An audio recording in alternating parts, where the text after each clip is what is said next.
All right. All right. We are now live on YouTube. Okay, very good. It took quite a second. StreamYard is having its moment over the last couple of weeks. So just excited to be back here in Houston. It looks like my room is completely lopsided, which is pretty interesting to say the least. But here we are, nonetheless, hanging out with you guys and willing to have a quick Q&A chat, and it'll be good to hang out with you guys. It's been a little bit. I wanted to stream a little bit more over the break and unfortunately just never got around to it, but just happy to be here and happy to chat with you guys. Buenos noches. It'll be a good old time. Interesting start to the markets for 2025. I've obviously seen a slight pullback. We didn't get nearly the Santa Claus rally that we expected. However, we had a great year. You know, the S&P 500 returned over 20%. Many folks that I saw, individual investors, lucked out on figuring out some decent companies to buy that raised their total returns of their portfolio by over 50%. Some of those companies were able to get them over 100% returns. And so weighted their portfolio to the triple digits, which is absolutely phenomenal. So congratulations to those folks. But I think last year, was shooting fish in a barrel. So it should be interesting to see how people fare. It didn't seem like people were doing all too well in 2024 until the second half of the year when a lot of these companies started to go haywire, and that was also complemented by the Trump trades. So I'm very curious to see what people are able to pull out of their hats in 2025. So don't need to belabor that too much. It'll be interesting to hear what people's thoughts are. This is mostly just a Q&A, hang out with you guys. It is January 2nd, 2025. As always, contemplate becoming a member or subscribe, and all it takes is waiting 5 minutes so you are able to hang out in the chat room like everybody else and talk freely. Apple 244, Amazon 221, Dutch Bros back at $56, Google pulling back to just below 190, Palantir hanging out at 75 bones, SPY 586, the Qs 511, Bitcoin 97,000, WTI having a good pop over the last few days for some reason, just under $74. And Henry Hub pulling back a little bit to 365. I am surprised a little bit about the oil side, considering specifically the fact that there were still builds in most inventories worldwide, and so the fact that there was builds doesn't necessarily mean confidence. We're building, meaning that there's not enough demand to pull from the supply. So interesting for the fact that oil went in the opposite direction compared to what I was expecting, but remain, I guess, diligent and cautiously optimistic that oil will continue to venture into the low to mid 60s. And one of the things that I'm looking forward to, I think when I had the chat with Amit for the awards that we had, was it the awards? Might have just been closing 2024. I don't remember. It might. Oh, yes, it was the awards where we were talking about what 5 stocks or themes we're looking for. One of the ones I talked about was specifically 2 in oil. And I already have one position in energy right now that's doing rather well.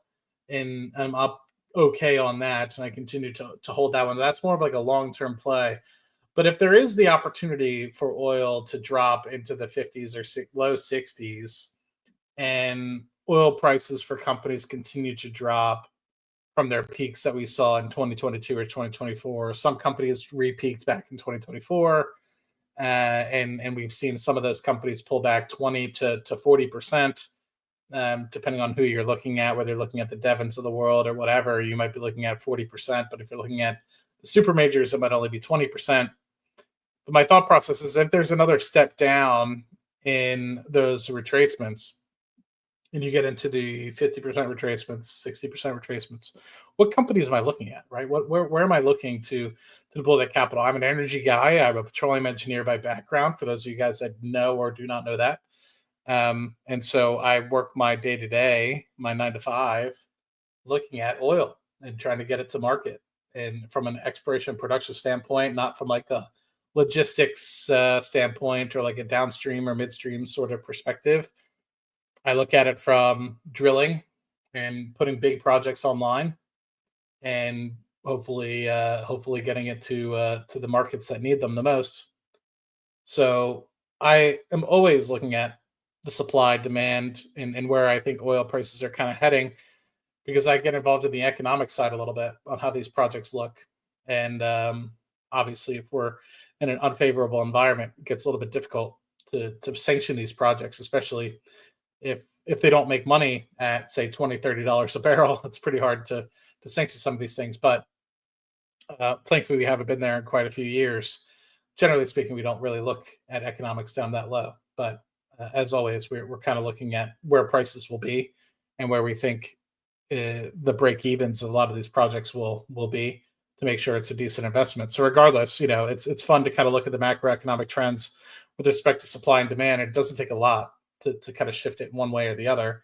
500,000 barrels in the surplus or 500,000 barrels in the deficit will have a drastic impact associated with the oil price. But not only that, but if it's a continued 500,000 barrel surplus or 500,000 deficit, right? If it's just a single month, it won't move it that way much way or the other. Some slight supply shock might up the price, $4 or $5, or decrease the price $4 or $5.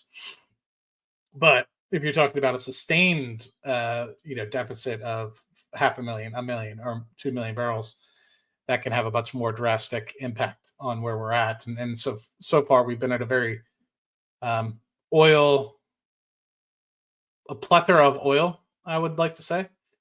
Even though we've had OPEC choking back and many of the like. But I don't want to go on a spiel about oil here, but I'm just going to iterate. I'm still trying to high grade the list, and the list is never ending, right? I mean, could you go the route of, I mean, you think about it, it's 130-year-old industry, 150-year-old maybe industry, if you want to consider it that.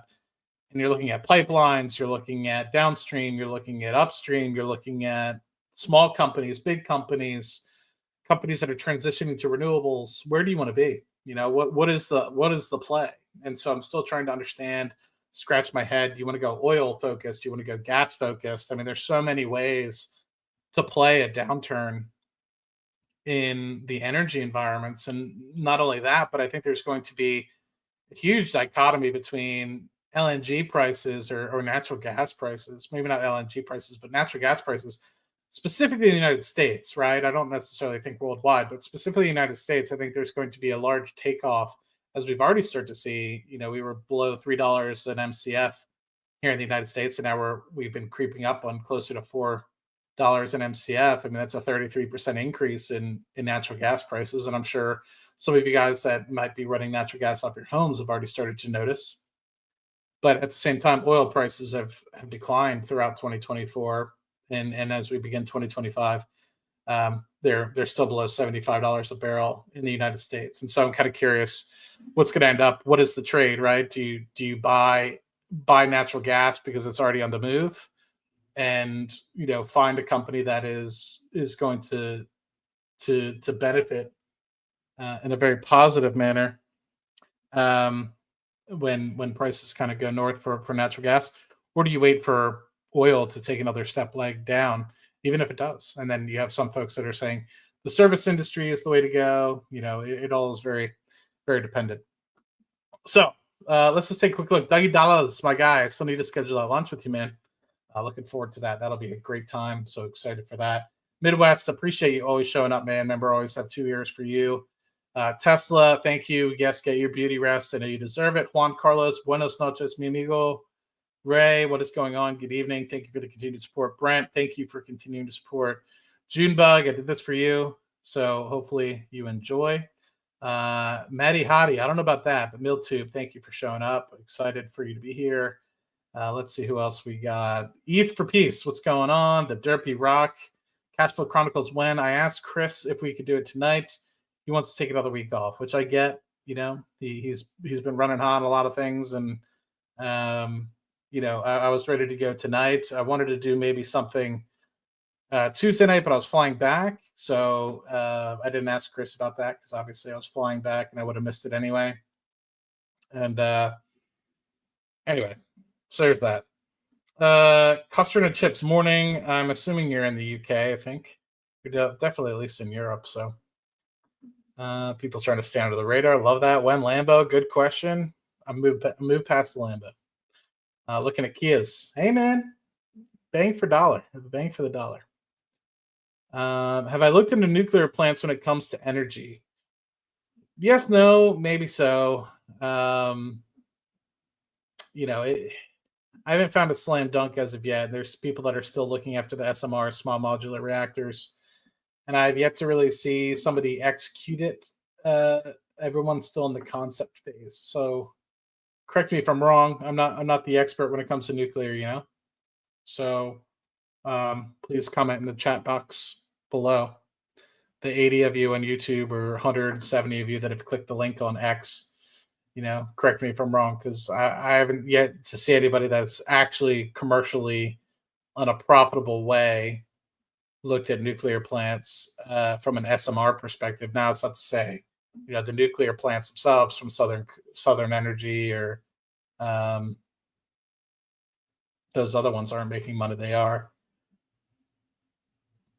I don't know. I've yet to see one at scale that is continuing to print money, but I guess I have a proxy. I like NextEra Energy. They have some nuclear in there.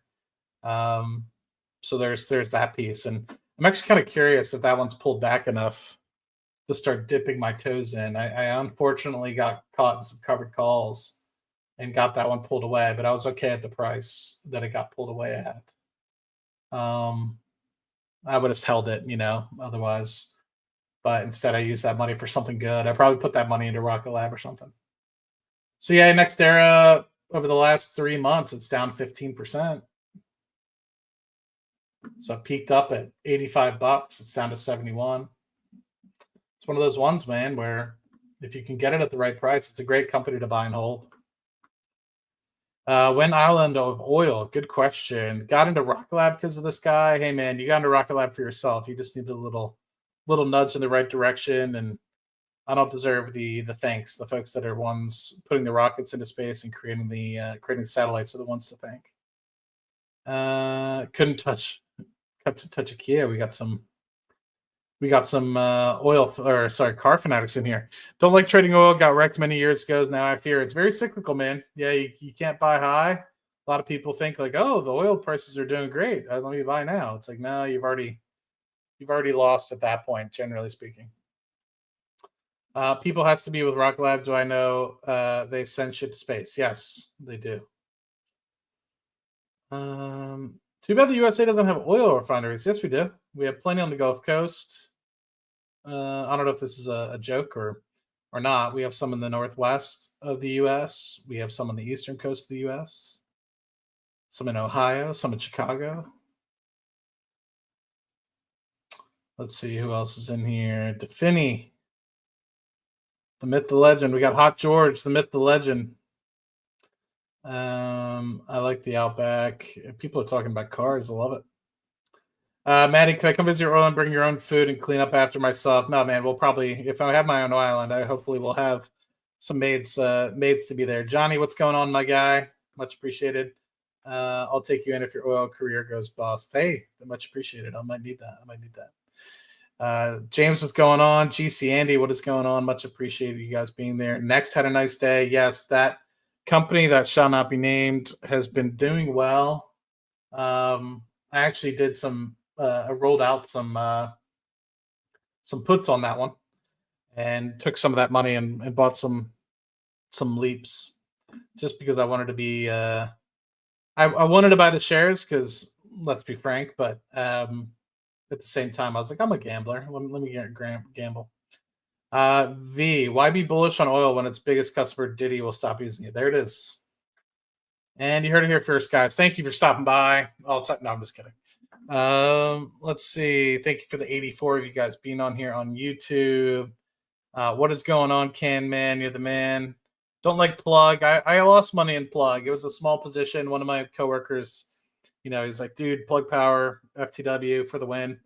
And I put $2,000 into it and did not do too well. But I haven't looked at it too much. I could see where it potentially could have gone positive, but I think it was just one of those plays in 2021, 2022. Now, oftentimes those things come around, right? Like, so those 2021, 2022 plays, I mean, if they're still down 80, 90%, this one is yet to move, which Looks like in the past year, it's still down 40 something percent. I mean, it could be one of those ones where it's gone enough down where it makes sense, you know.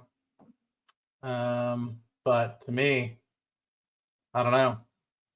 Alternative energy technology focuses on the design, development, commercialization, manufacture of hydrogen and fuel cell systems. I'm still struggling with the fuel cell piece for hydrogen. I don't know yet. Yeah, Lambos aren't expensive enough for me to buy. Now it's just too cheap. Yeah. When do you feel like it's going to be for the big correction? When and by how much? Man, I don't know. I really don't. But what I am going to write an article on Seeking Alpha though is what company or ETF I'll be buying, and it did fairly well for me um, between 2022 and in 2023, 2024 when I sold it. So um, there it is. What do you think of Steven's SLB thesis? I think it's okay. I don't have any problems with it. I think the problem that I see with it is that there's going to be another leg down. Do I think it's okay to start? By the way, for anybody that doesn't have any oil yet, I think it's okay to start dabbling your toes if you're interested. I don't necessarily, because it could pivot tomorrow. There could be some sort of nuclear war, some sort of thing that really throws oil companies and boosts demand or disruption that causes a spike in the price. And so in that respect, it could change at any moment. That's just kind of why I think we've been in the 70, 75 range for so long, is because of the war in the Middle East and as well as the war in Ukraine. But I think if those both get solved, then there's going to be less of a need and supply disruption will be less. And therefore, there's going to be less issues associated with trading with Russia over time. And it just makes things a lot easier from a way to move oil around them. So,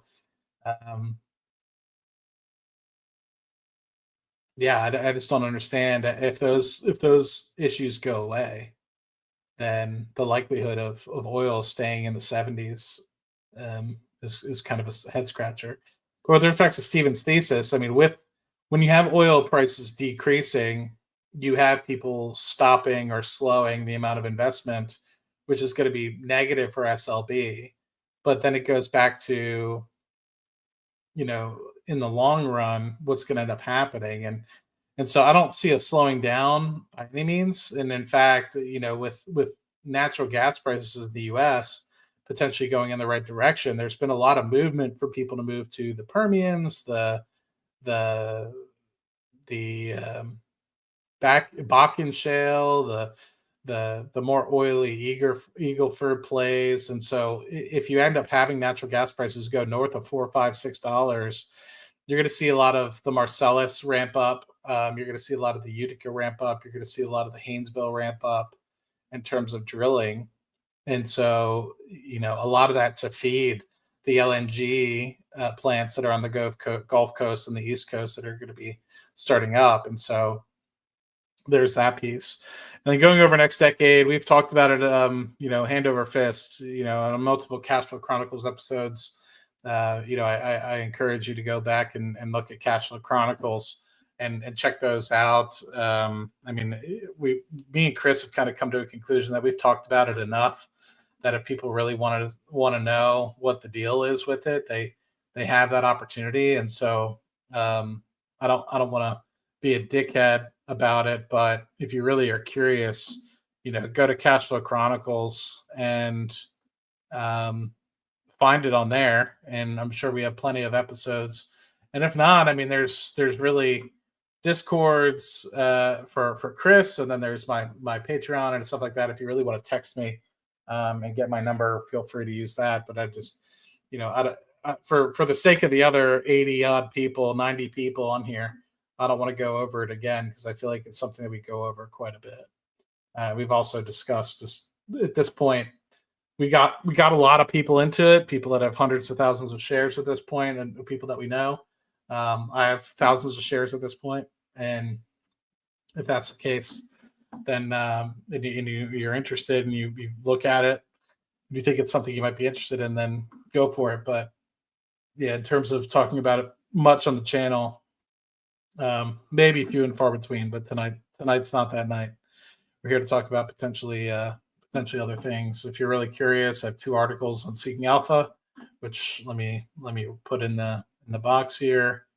Where's my articles here? Profile. Here's the last one that I did. This was from December 16th. And then there's one other one that I did in like August or something like that. So feel free to check those out. Ricey is your nuclear play. Is that Rolls Royce? Yeah, Rolls Royce. I haven't looked at it. All the best to you, man. I'm not saying it's bad or anything. I just don't know. Can we have $100 Rocket Lab this year? $50 billion market cap? I don't think so, man. I do not think so. I don't think so. Let's just see. What's going on, my guy? Much appreciated. Neutron is delayed to end of year 2026. The stock thanks you doubling down or riding it out. Isn't that kind of the same thing? Regardless, I'm bullish. I think I'd buy more if I had the opportunity to get closer to 30,000, 40,000 shares. I would. Okay, you were trolling about the refineries. We're good. Yeah, I thought you would be. Michelle, what's going on? Much appreciated. You stopped by RT1. What's going on? Olga, what's going on? Thank you for stopping by on X. I think Rocket Lab will double this year. What options will do better than just buying the stock? Man, I don't know. The thing that's tricky about options is you could either guarantee or you could risk. And so what I mean by that is, let me pull this up really quick. Let's just say this year, right? You're saying this year, right? So let's just say, for example, you want to say, when you say this year, you're saying anything in 2026. So let's just say, all right, well, that means anything in 2026. So let's just say you were to buy this $42 today. The stock is currently at $25. So it's $42 today. The delta is $48. So you buy this for $625. 42 minus 25. So even if it gets 42 minus 25. Why is it? I bought a little keyboard and I don't like how it places the numbers on the number pad, or the operations on the number pad. So it's $17 basically from where we are today to $42. And you're going to pay $625 for that. Let me zoom in a little bit for you guys. You're going to pay $625. So your break even's $47.58. But let's just say, for example, tomorrow the stock opens up. So that's a $17, strike or movement in strikes to be able to get there. Let's just say it opens up at $32 tomorrow. We're at currently $25. So that's a $7 movement. You can see the delta here is, let's just say it's 48, but let's just say it's 50. So you're going to move from basically a 625 to about a $9.75, because you're saying $7 movement to say $32 is, $7 movement times the delta of 48. Now, of course, it's going to change a little bit with gamma and everything like that. But let's just say, for example, it stays at a half. So you're going to be $3.50. So you add $3.50 to this, then that $7 movement divided by 25 would have been a 28% increase on the day. But you would have gotten a $3.50 movement out of a $625 investment. And that's a 56. So technically you're doubling in that respect your return. Now, the problem that I see a lot of people do is with this is they'll say to themselves, well, options contain leverage, so I don't need to invest as much. So they only invest, let's just say 10%. So where the real money gets made in options is like, let's just say, for example, you were like, I want to invest 100 grand. And you're like, I'm going to invest 100 grand in Rocket Lab. And instead of doing just the regular old shares, I'm going to buy these options. Now that's where you would have been huge up on your money, because let's just say you were to bought 100 grand.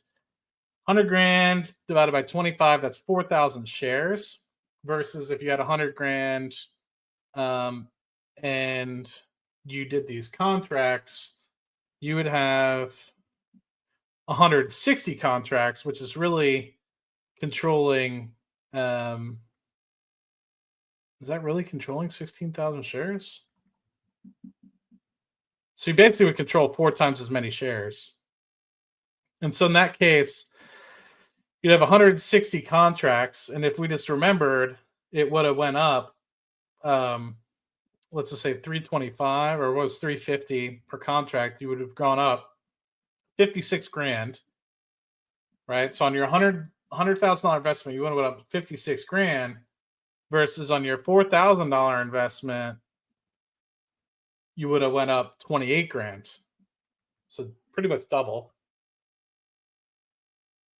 That's the problem, is like, there's also the risk of the fact that, it doesn't happen today. And it happens, let's just say, at the end of the year, and it waits until December of 2025. And at that point, the delta is going to be so small because you've already had so much theta decay. So it really just depends on, when you think it's going to happen. You really have to think about the time frame, versus if you own the shares, you don't have to worry about it. You just say, you know what, if Neutron gets delayed, go back to Johnny Mac's point. If Neutron gets delayed a year, which is possible, do I think it's going to happen? No, but it's possible. There's a large percentage chance, more than 1% chance that it gets delayed a year, because of anything that happens. So next thing you know, your shares are going to be dog shit, because it gets delayed a year. People are going to be like, is Rocket Lab really the company? Fear is going to set in. People are going to sacrifice their children. It's not going to be good. So, do you want to be on the hook for that time frame of January 2026? Maybe yes, maybe no, right? It can get pretty risky. And so when you're looking at something when it was like $6 or $7, it was obvious. It just didn't make sense why the stock was only trading at a $2 to $3 billion market cap valuation. Now you're looking at a $12 billion market cap valuation, and really, to feed this, you need a successful, Neutron launch. Now, if we get a successful Neutron launch, so I think we can go to $40. I think so. So it could be the case where, I think that there's like a large dichotomy between what the options prices are for like April versus July. And I think a lot of that has to do with the fact that the Neutron launch is around the July timeframe scheduled at the moment. And so, and you'll see this with a lot of companies, like earnings reports. It's like, if you were at a contract for Palantir, actually prime example, it's like if you were to look at a contract for Palantir for a covered call, let's share my screen again. You'll see. Sorry, my office is a complete mess. I have like boxes behind me that haven't been unopened for good reason, why they're not open. But for example, I think earnings are like February 3rd. Let me double check. I think they're February 4th or February 3rd, like Monday or Tuesday, the first Monday or Tuesday of February. So let's just look at the money covered calls. You're talking about $4.60, $5, because we're kind of in the mid $7. But if you go to the next week, you're talking a big jump up, and maybe it ends up being, so I think it's the following week. So anyway, if you're looking at anything like that, I mean, you see a pretty big jump up in just that. So it really just depends.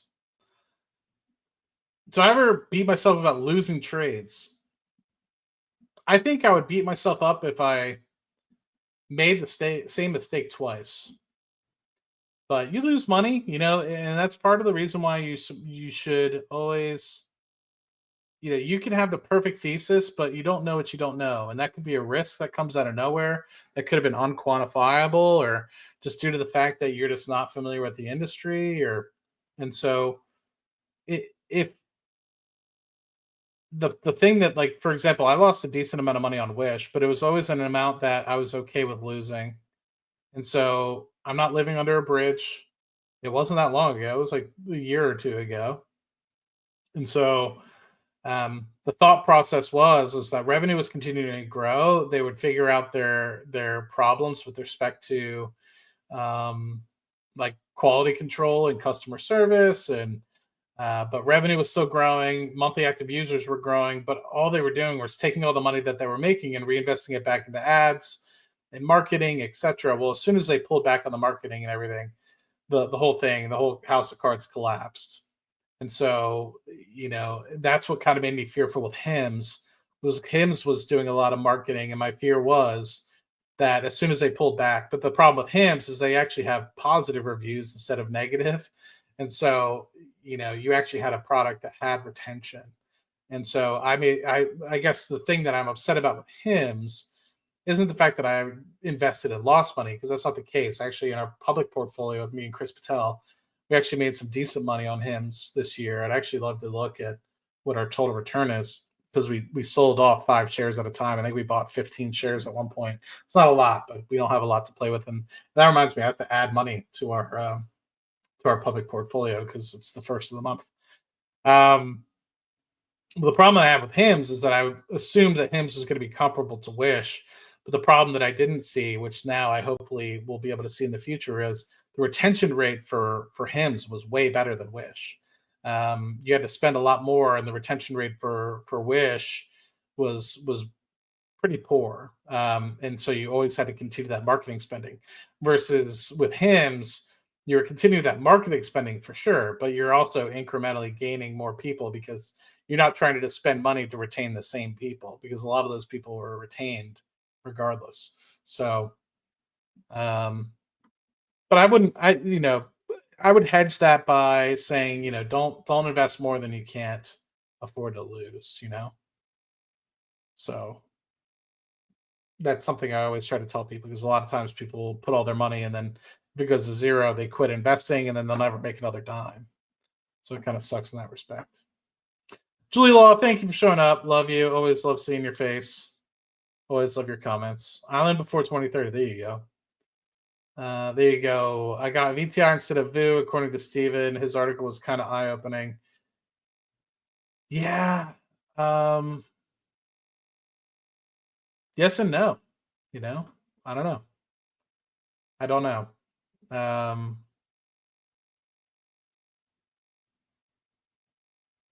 think small caps will eventually have their day, but I think that I agree with Steven now. Was I'm a little older, I used to think like, oh, well, small caps will have their run, and then the thing that I love about the S&P 500, which I didn't give credit to in the past, was it's constantly turning. They're always profitable, and you can't really have any hype. Now, of course, there is some hype, like you could say Palantir's on a hype, right? But you can't have the hype where it goes basically completely to bust, right? So by the time you have something that goes completely to bust, it would have already been removed from the S&P 500 index. So, or unless there's some sort of massive accounting fraud or something of the like. But by the time that happens, it's immediately removed. By the time the rest of the stock goes to zero, it's already removed from the S&P 500, I'm assuming. So, now granted, is it that quick? I don't know, considering it happens on a quarterly basis, right? Quarterly rebalancing. So I don't know. But I don't think I ever gave a lot of credit to the fact that all of them were kind of profitable. It was always handpicked versus VTI. That's always like all the companies. And some of them can be dog shit. Some of them can be literally being used as a piggy bank to be able to offload from the family. So Companies go public for different reasons. So, um, yeah, not all companies, are one size fits all. So yeah, the SP 500, man, it's a good one. But yeah, Steven's always good. Steven always knows what he's talking about. So I recommend people look at what Steven writes on Seeking Alpha. It's always eye opening. He doesn't always invest in all the companies, but he does a really good job explaining what the benefits and pros are. What am I thinking about my Narnic? My Naric is not going bankrupt.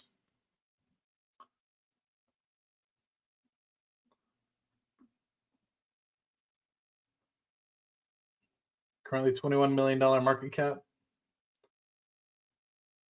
Laser communication equipment, software system solutions. Hey man, if it goes bankrupt, Rocket Lab will try to pick up for whatever is useful to them for pennies on the dollar. So, how do you navigate very in the money option leaps on Rocket Lab where liquidity may be an issue? Do you roll to higher strike, sell, or use the right to get the 100 shares? I mean, I guess my question is like if you're very in the money leaps, is this because it's grown so much? I guess I'm a little bit confused by your question. I mean, it's generally speaking good. Yes, it's low liquidity, but at the end of the day, there's no real need to sell it, I guess is my question.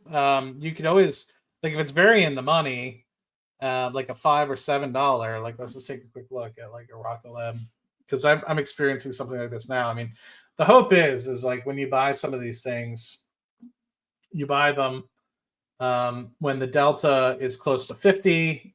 Like for example, if you were to buy the $27 here for January 27, you're getting it at 73 cents on the dollar for every dollar movement up, right? So, but you're also only paying $12. So instead of paying 27, you're paying 12 to be able to control these shares. Every dollar up, it goes up 73 cents for this option price. So instead of going from, let's just do 26 divided by 25, instead of a 4% increase, it would be a, let's just call it 1280 divided by 1205. It'd be a 6% increase. So you kind of get that magnification. And then also gamma would kind of start to play an effect as well and yada, yada, yada. But once you get closer to, let's just say $7, your delta is going to be almost 1-for-1. And so for every dollar you go up, so if it goes from say, let's just say $25 to $26, this is basically going to be $21, maybe $21 and some change.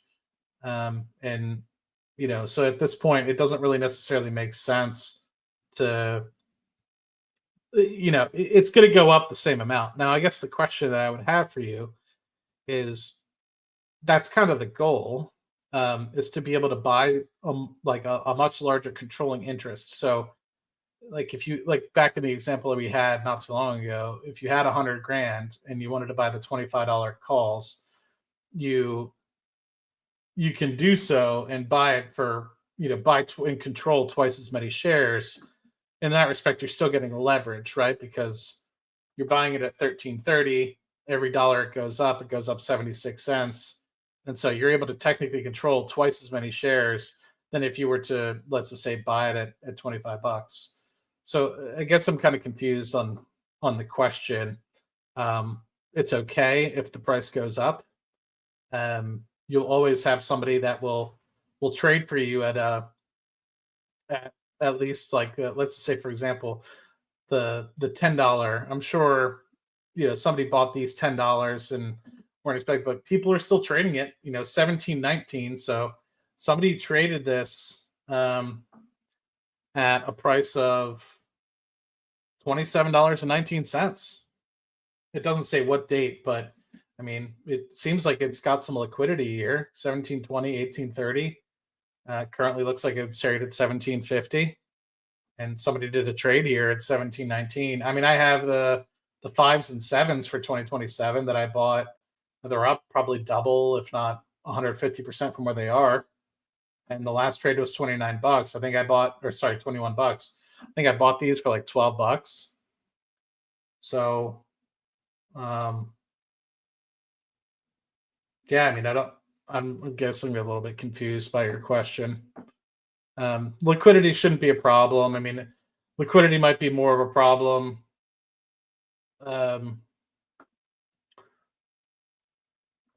Yeah, I don't know. I've never really had a problem getting things filled. Maybe on a smaller stock, but Rock Lab has gotten pretty big now in terms of options. Sorry, I'm very confused by the question and what exactly you're asking. Google's killing with the ads. Sorry, man. Yeah, sorry about that. If there's a nuclear war, it's all going to zero. It'd be funny to see how my account goes to 5 cents before the internet goes out. There it is. Heard it here first. Heard it here first. There you go. Companies are ramping up production and reinvesting. I enjoyed your LNG seeking out articles. Much appreciated. Much appreciated. Yeah, we do need to get back to the cash flow chronicles, man. Silly Bunt, what's going on, my guy? Let's see.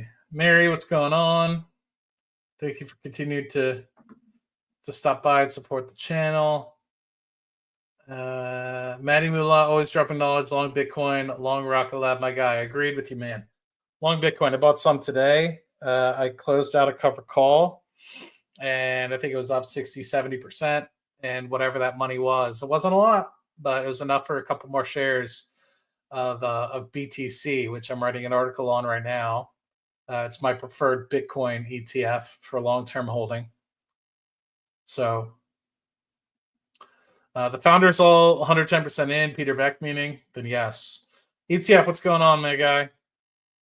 Can we discuss next? We talked a little bit about that probably before you got on, or maybe right as soon as you did.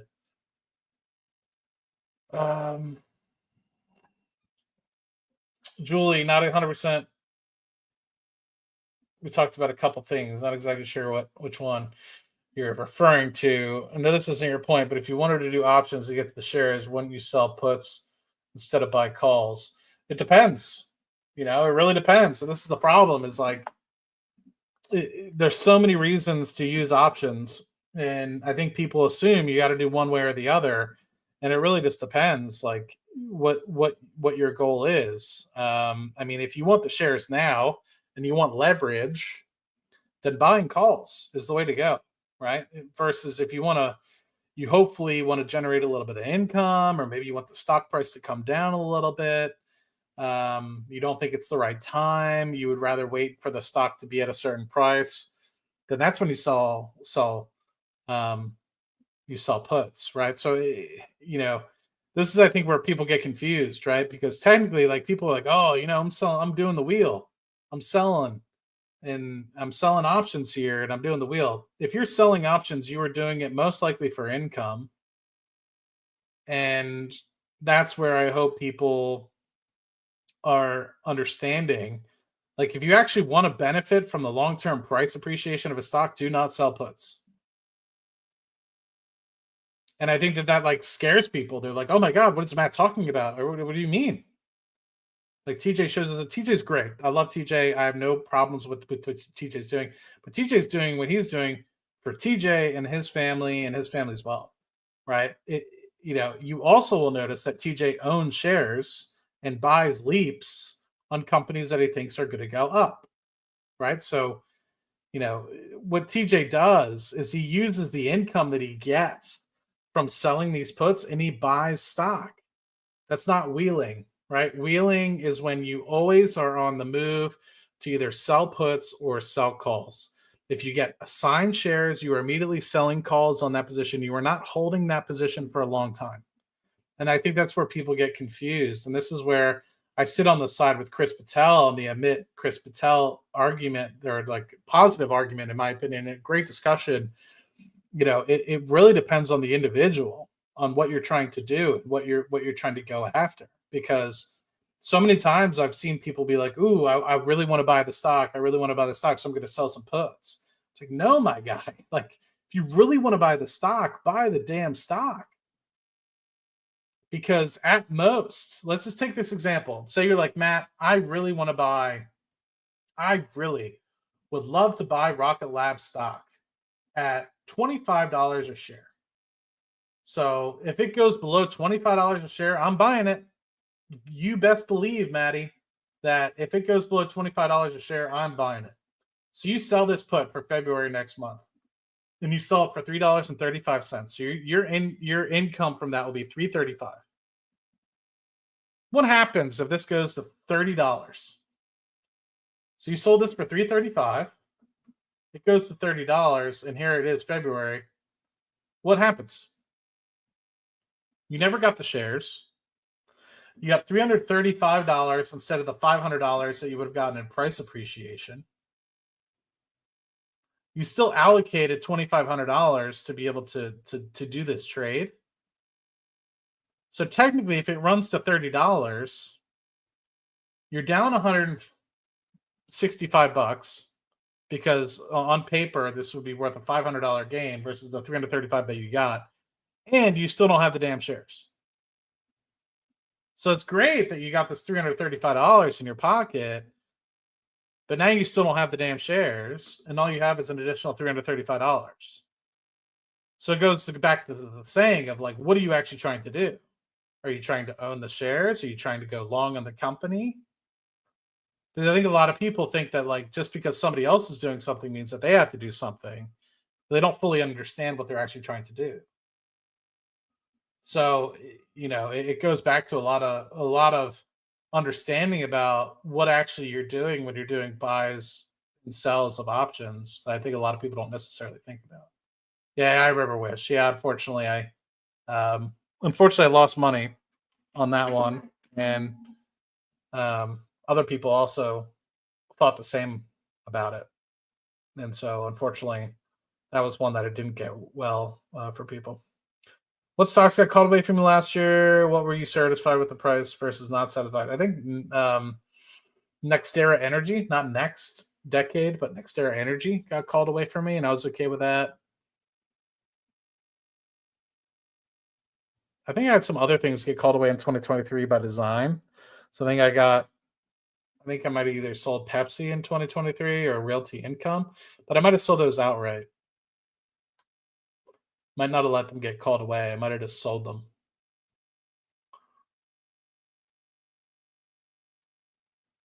I'm trying to think if there's anything else. They got called away from me. Yeah, I don't know. Yash, what's going on, my guy? Much appreciated for the subscription. What are your thoughts on SLB? I think it's good, man. I don't think it's bad. Like I said, I think if you want to dabble your toes in, I don't think you're going to lose money in 5 to 7 years. Now, granted, oil stocks are a little different, right? Oil stocks, to me, they're kind of like timing machines. They're cyclical. You kind of got to take the money when you have the opportunity. So, I mean, we've retraced here from the 60 or so range. Now we're down in the 38 range. You know, do I see us going back immediately? I think there's still a little leg down personally. That's just generally what happens. Let's just look. I mean, comes up, comes down, it comes back up. I mean, but they're buying back a lot of stock. So, and they're making money here. But I think you're going to see a pause. I think there's always going to be. I haven't been around an oil crash. You know, granted, the oil's been around for 100 some years, and I've only been around for 11 in terms of the industry. I haven't been around or observed a crash that hasn't made people's butts pucker. And so people's butts aren't puckering. People's buttholes aren't puckering. And so to me, when people's buttholes are puckering, that's when you buy in the oil industry. So if you go back to like, maybe Exxon's a good one. 2008 increase and decrease. People's butts were puckering, you know, kind of as we got to 2008, 2009 in the financial crisis. People's buttholes were puckering. And then luckily the price recovered. And then from 2010 to 2014, things were great. And then after 2014, oil went back down from like $100 a barrel to like $30 a barrel. People's buttholes were puckering in 2015, and then people's buttholes were puckering in 2020. So I mean, do you hear about any buttholes puckering? I know I'm gonna keep using that analogy, but it's truth. I haven't seen it yet. And when oil gets bad, it gets bad. And in order for oil prices to get good again, you need it to get bad. And to me, it's just not bad right now. And we've been on a pretty good run, from 2021 to 2024. I'm not saying it's going to be a massive decline, and Exxon might be not a good one to use, but here's the one for Slumberjay. I mean, I'm not saying it's going to be a massive decline like what you had from, say, 2015 to all the way to 2020, where it never really fully recovered. So I'm not saying it's going to get back down to 2020 levels, but I could see a step down of another 10-15%, and then it recovers. So could it go down another $3-4 and be in the low 30s? I could see it. I just haven't seen yet where the oil price is really making people stop being like, we need to stop spending money. And generally, for me, that's an indication of when you need to start buying things, because some companies might be early, and I think you're starting to see some people pull up on capital and be like, I don't know, but I don't think you've seen somebody hit an oh shit button yet. And to me, that's and I'm okay. Like, I think this is one of those things. I'm okay not investing in energy. Very early in my career, in 2012 to like 2014, 2015, 16, maybe until like 2017, I was always just like, oh, I'm a work in the industry, so I kind of have a gut feel. I should always be investing, and I'll always. But what I realized is it's a cyclical industry. Like you buy high, you buy low, you sell high. Another one that I've been looking at in terms of mining, etc., is Vail. This one's down in the dumps, and to me, I don't think it's that bad in the mining sector right now for them to be trading at this much of a discount. So to me, buying it at these prices, I don't think they're starting to dabble in. And if you see it does take another leg down, then you can buy more. Same thing with BHP. This is a really well-run company. I've made a lot of money. I unfortunately sold, but I made a lot of money during this time frame. So when it was declining like a rock, when all oil companies, you thought oil did bad in 2014, 2015, you should have been around when this happened. I mean, this is one of the best mining companies in the world, went from $60 a share down to below 20. It lost 66%. And people are sitting there being like, it's going bankrupt. I'm like, where, how, when, why? And so I picked up, it was a lot of money at the time. It was a couple grand at the time, but I turned that money into 300 or 400% more, and then I was getting like 20% yield on cost, because you look at the yield right now, it's 6%. But imagine buying that at $20 a share,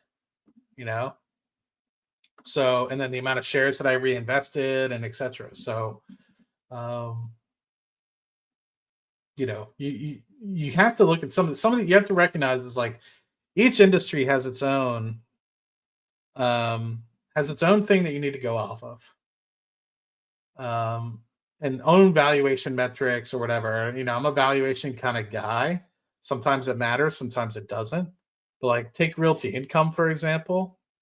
It's like, you need to know what's important for real estate when you're looking at real estate investment trusts. What's important for real estate? Just like how in internet companies, monthly active users is important. If your monthly active users is increasing to the right, and your monthly active revenue is increasing up to the right, that's generally a good thing. Just like with real estate, funds from operation is king, right? If your funds from operations continue to grow at a pace more than your weighted average cost of capital, then you're bueno. This will continue to do well.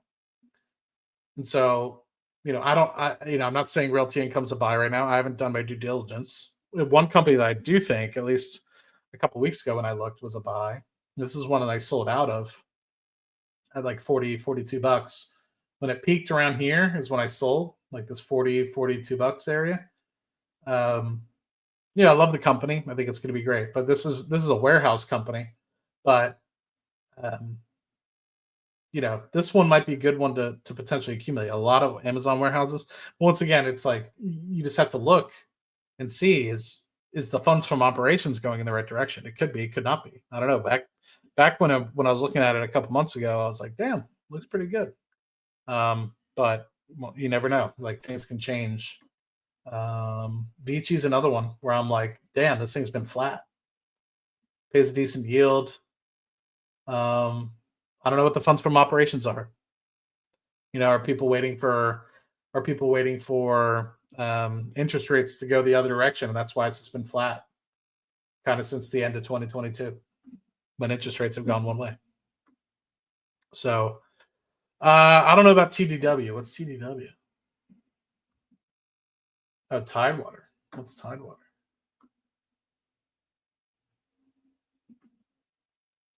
I probably should know about Tidewater, but I don't know anything about this one. There's a few others. One of the things that I think there's a huge discrepancy on is you see some real cheap. There's and I'm talking some, and they're cheap not because they're dog shit. They're cheap just because they're small and they're kind of like 30,000 barrel a day oil producers. So some 30,000 barrel a day oil equivalent producers on the stock market that are trading relatively cheap. And I'm talking about if the price decides to go back to $150, $200 a barrel, you're talking big money. And there's some that are weighted more towards oil, and there's some that are weighted more towards gas. And that's all I'll say. And there's a lot of things in between. Mineral companies, and there's the oil services companies like Schlumberger. What's the right one to buy? I don't know. Do I have any semiconductors? I had NVIDIA for a little bit, but yeah, no, I got rid of that. Mutual fund version of VTI, which is VTSAX, is great. I don't think VTSAX is a bad one. I don't think VTI is that bad, right? So have you ever heard of Mobileye? It's Tesla owned. I mean, technically, if it's a Tesla owned company, then it would be trading under TSLY, right? Let's see. Now I'm kind of curious. Is Mobileye...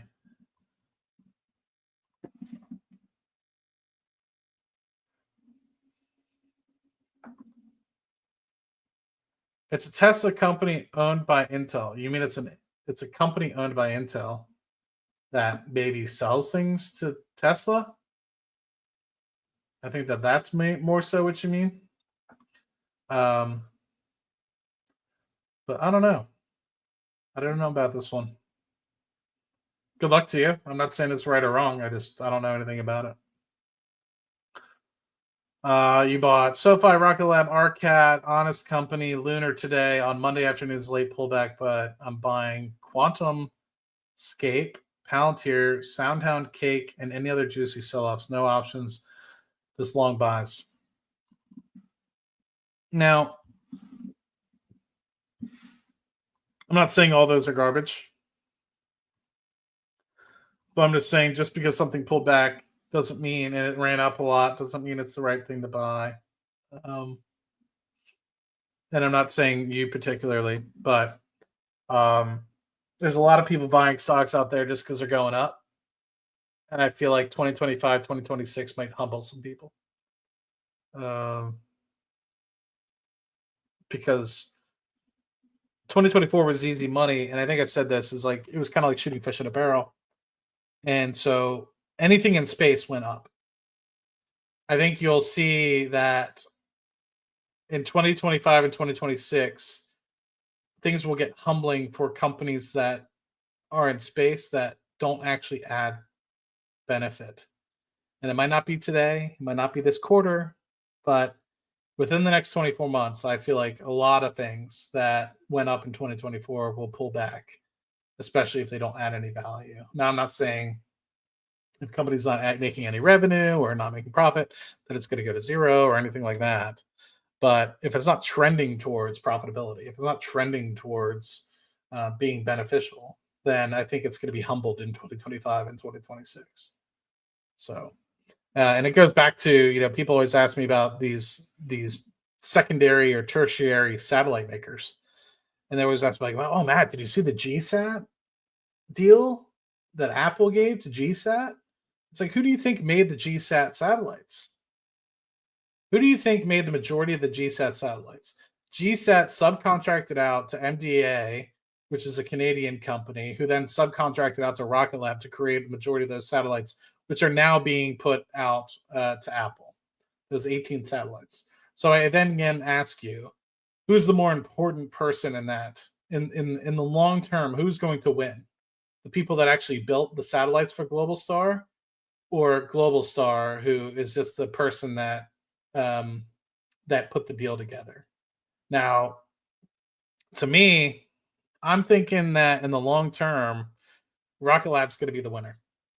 And so, would I want to own something like a GSAT when I know Rocket Lab can not only build the satellite that GSAT subcontracted out to Rocket Lab to build, but they can also launch it? It always goes back to me, are they doing something that Rocket Lab is not doing? Or are they doing something that Rocket Lab cannot do? And so, to me, it always scratches my kind of head to be like, I mean, they kind of fulfilled the contract for Globalstar. So yeah, there might be a short-term bump in Globalstar, but would I be rushing out to go buy GSAT? Probably not, because I think eventually the contract's probably going to die out, and maybe they'll just start going to Rocket Lab. Or maybe Apple will buy Globalstar, and once they buy Globalstar, those continue to subcontract out to Rocket Lab. At some point, Rocket Lab's still the one that's beneficial, in my opinion, to getting that business. I haven't heard yet of anybody else creating Globalstar satellites for Apple. So I wouldn't be surprised if that's more money that's going to come Rocket Lab's way. Right now, it's at Globalstar's hands, but 18 months from now, they get to subcontract it out to Rocket Lab again. So there's where I'm at with Globalstar. ASTS, that could be enticing.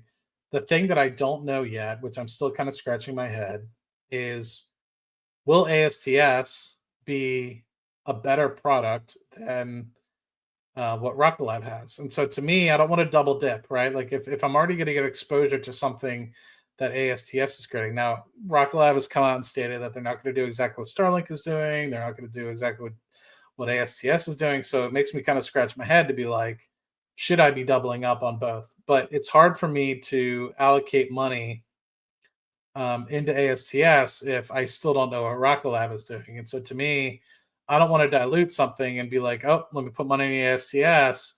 And Rocket Lab comes out and I'm like, ooh, that's actually a superior Constellation. So I don't know. And once again, ASTS is always going to be at the mercy of whoever has launch capability. So is that going to be SpaceX? Is it going to be Rocket Lab? Is it going to be Blue Origin? We already know that they're reliant right now on SpaceX for their upcoming launch, if they haven't been launched already, which I think they have. So I mean, I can be wrong, right? Like I'm not saying I'm right here, and somebody could sit there and be like, Matt, you're an idiot, and that's okay.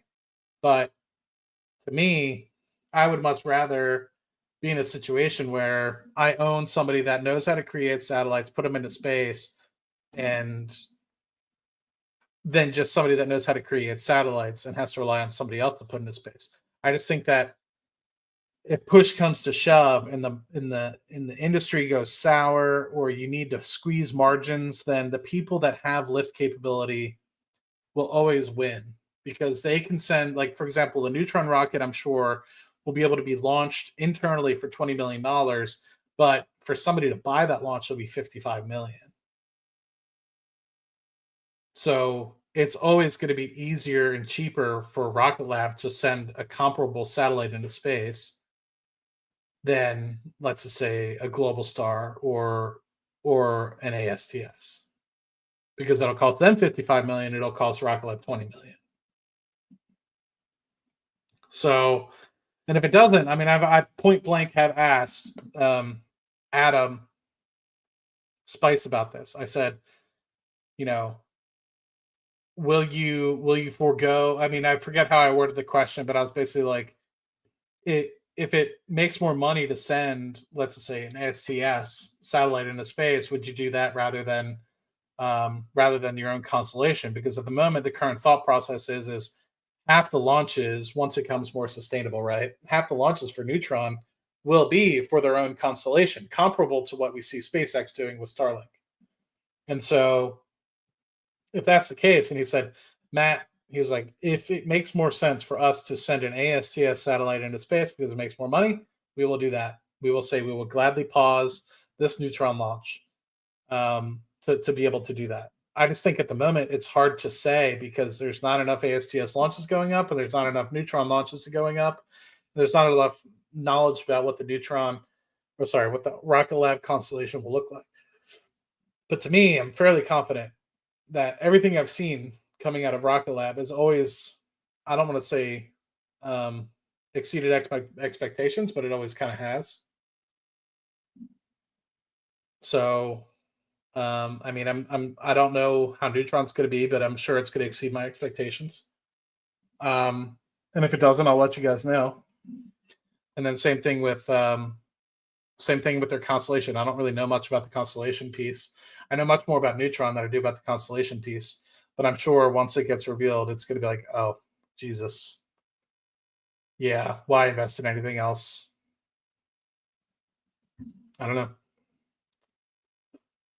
Let's see. Would I prefer SPY or SPYG? And as Steven mentioned, he preferred it briefly on a stream a week or two ago. It really just depends, man. Like what you're into. SPYG, I feel like it's going to be a little bit more volatile. SPY is going to be less volatile. Do you want that value piece? Do you want a little bit more dividend? SPYG's could have a little less of a dividend. I can't say anything for you. You could want SPY. Is it SPY-V? Yeah, you might want the value ETF. It might perform a little bit worse, but it gives you a little bit more of a dividend. And it's going to be a lot less volatile. So this gives it 2%. So let's just check this one out. Yeah, you can see it on the screen. A lot less volatile. Maybe let's do a Google Finance. Now this doesn't this comparison, let me pull it up first, versus SPY. And I try to talk to people about this all the time, and they always get like butthurt. And I'm not trying to butthurt anybody. Like, I'm not trying to say you're wrong. I'm trying to get you to think, because what's right for me isn't always right for you. Just like going full port into Tesla isn't always right for me, but it could be right for you. Let's see. Let's go back 5 years here. And you can kind of see. So let's go back to, so the blue, the kind of middle blue here is SPY. This lighter blue is SPY-V, and this yellow is SPY-G, the growth. And so you can see 81% for over the last 5 years for SPY, 46%. So about 55, 60% comparatively to, say, the SPY. But you do get a slightly larger dividend. So that's not included in this 46%. Keep in mind, so it might be, closer to 50, 55% total return versus this might be 85% total return if you include that dividend. And you have SPY-G, which is 108%, so much larger. But you have this volatility piece, right? Look, back in 2022, when things really pulled back, you had it pull back way harder. So you were up about 60% here, and you pulled back all the way to like 20-ish% versus you were at 45% and you still returned back. So, you get 20 so percent, but you lost close to 30, 35% in SPY-G. And then if you look at SPY-V, this was only up, let's just say 15, 20%, and then it came back down eventually to 20%. So it still lost 20%, but in terms of the volatility of it, a lot less volatile. So I guess it really just depends on what you're going for, and it also pays a higher dividend. And it was kind of like the conversation that we had with SPY versus SPY-T versus XYLG versus XYLD. I can't tell you what dividend you need. I can't tell you what your objectives are. Income could be that piece. So, SPY or SPYG might not even be your thing. You might want to look at an SCHD, which has a slightly higher dividend yield. Am I the biggest fan of SCHD and SPHD? No. But they're not bad products. But, I'd prefer just to the SPY. But then again, I don't think SPYG is bad. So it really just depends on what you're looking for. I think in today's environment where technology is really generating a lot of huge returns on capital employed, I think it's okay to lean a little bit heavier into technology.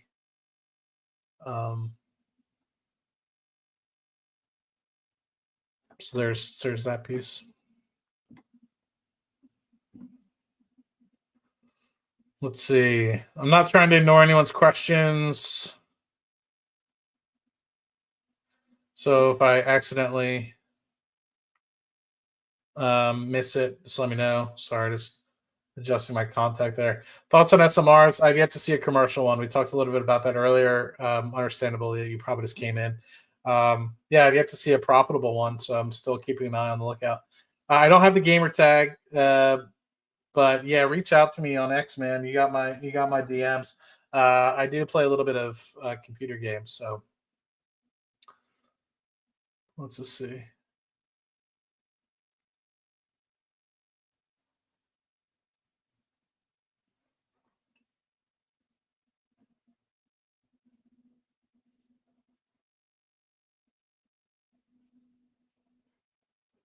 People ask about applied materials. I don't really know much about applied materials. QLR, I think that one's an interesting one as well. They change their business strategy by the day, huh? Yeah, people have said about NEP.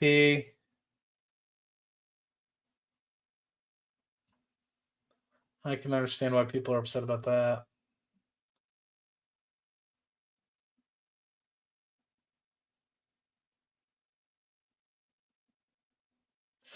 Yeah, options are tricky, man, because I think a lot of people they make a lot of assumptions, and I try to tell people this all the time. You really are bullish on the stock, just buy the stock. I've made this mistake plenty of times. That's why I tell people.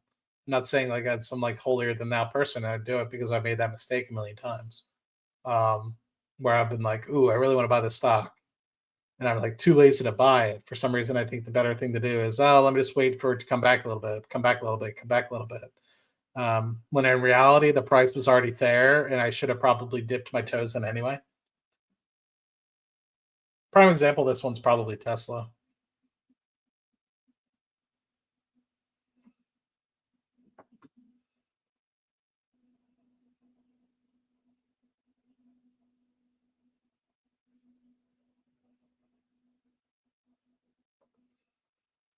More of the same, but if you were bullish on Rocket Lab, would it not be good to buy shares, buy puts for the shares, and buy more shares with that premium?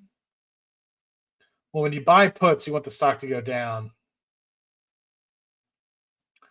So, I mean, if you're saying sell puts, take the premium to buy more shares, then yes. Or buy, if you're very bullish, what sometimes I'll do, if I'm very bullish, which I've done actually on Rocket Lab because I'm extremely bullish, is I've actually, and I don't suggest people do this, I've sold a $40 put for January 2027. I've used that money to buy leaps at $5 or $6, $5, $7. I don't suggest people do this. Don't be a complete degenerate like Matthew Mullah.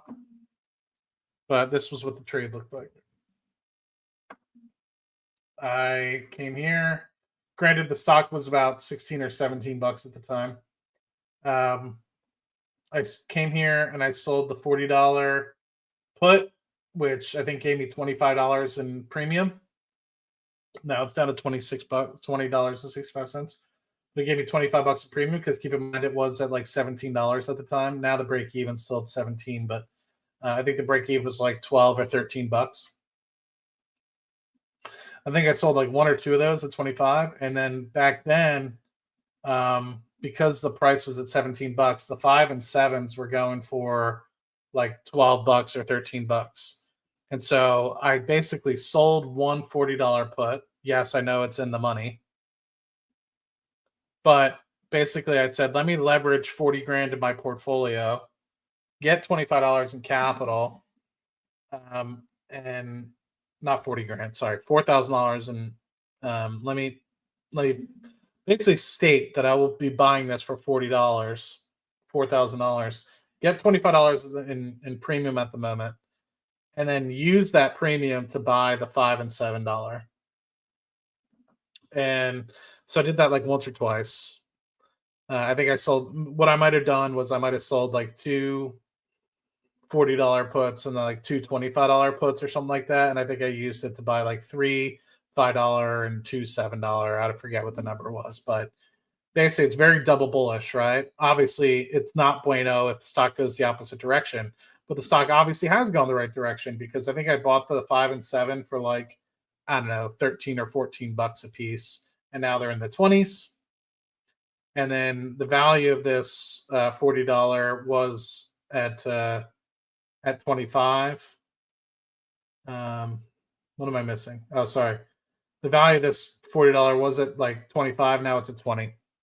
So, if this eventually goes up and blows up to, in January 2027 to 45, 50 bucks, then this I basically got premium for free and don't have to buy the stock. But in the same time, I was able to buy some call contracts in the money.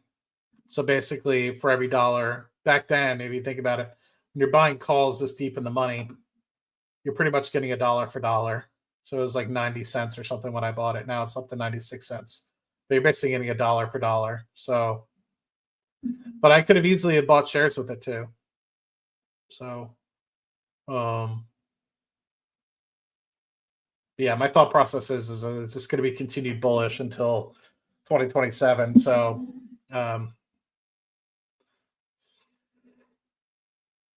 let's see.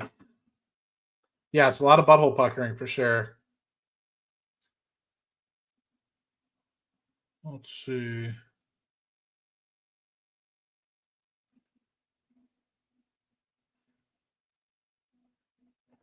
What's my streaming schedule? I don't really have one per se. I try to go Tuesdays and Thursdays on Cashflow Chronicles, and then whenever I can. Yeah, June likes to like bug people and like demand they go live, but then doesn't want to become a member and pay them any money. It's pretty funny. Just kidding, June. Happy holidays. Have you looked at the Mobileye? No, and I won't be talking about Mobileye anymore. Yes, I take my 9 to 5 very, very seriously. How high will it go to get the Mars sample return mission? Man, I think there's so many different scenarios with the MSR. That's hard to say. They could get the whole contract. They could get part of it. NASA could say, screw you guys. So you're like 30 years younger than me. Why are you talking about and Stag? Sold those years ago. Those are grandpa stocks that need income. Exactly, man. Everyone's got to be investing in what's right for them,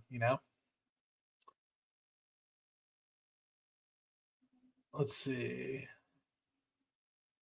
Yes, it's 100% why I sold many moons ago. So O was one of my first stocks that I ever bought, and I continued until I had about 1,000 shares or so, which was great because I was making like $200 a month in income, and I was like, oh man, this is phenomenal. I had like 40, 50 grand in the stock, and it's basically paying me the equivalent of like a rental portfolio. And so then I was like thinking, I was like, man, this is good for the short term. Medium term to long term, no bueno, because I don't like the fact that it has Walgreens and CVS has big tenants. And people are like, oh, they know what they're doing. And I'm like, do you know how many CVSs and Walgreens are out there, my guy? Like, it's huge. So until they completely diversify, which they have started to diversify out. So kudos to them. But until they completely diversify out of those, it's always gonna be scary. Have you looked at the TPL? Can you explain the craziness of that chart? What's TPL again? Texas Pacific Land.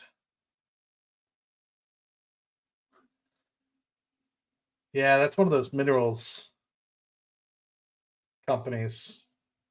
I think it all depends on when people are buying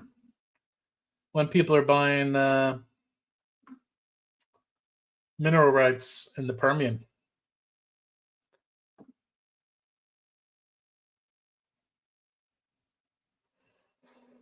Let's see.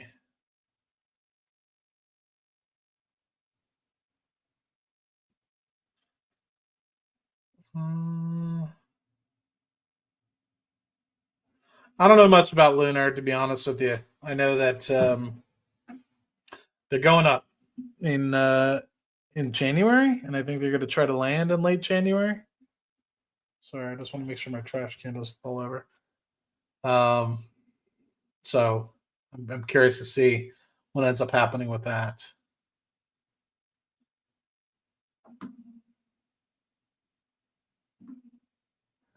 Redwire is pretty good. They actually do make some money. I don't necessarily know where they differ in terms of creating stuff than ASTS and Redwire, though, and like in Rocket Lab. So I've seen a lot of people talk very highly of Redwire. And I know a lot of people that have made money. I just don't know if they're expanding at a fast enough rate.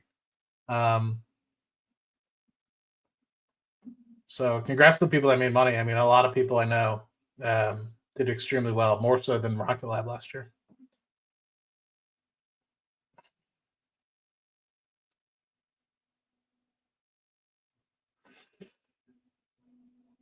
Yes, could. Dave's a lot better at the space stuff than I am. I just, man, if I'd probably have a different perspective on GSAT if a lot of their buses weren't created by Rocket Lab.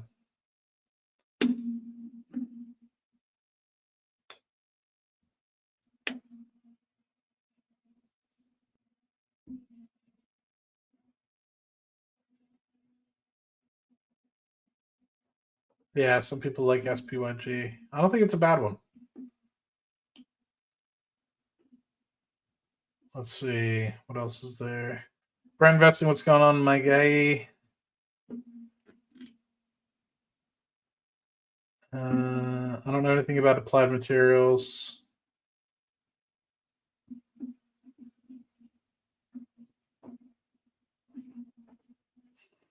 How much do you have to have on the side and to do that? Well, one of two things. Technically, if you're doing cash secured, you need to have the full capital. So if you were to write a $20 contract on Rocket Lab, you need $2,000, right? So each contract is 100 shares. So it says $20 strike, $20 strike times 100 would be $2,000. My portfolio, which I don't necessarily recommend everybody do, is I say that my value of my portfolio is X. And I guess I don't say I say it. I guess it is worth X based off of the current market valuations. I take a portion of that and I write puts on it. So technically that's on margin in some cases. Sometimes it is cash secured, but it's not like I'm out here writing to Kingdom Come, being like, I have $1 million portfolio. Let me write $1 million worth of. No, I don't do that. I say, let me take this $1 million portfolio and take 5%, 10% of the value of it and write options against that value.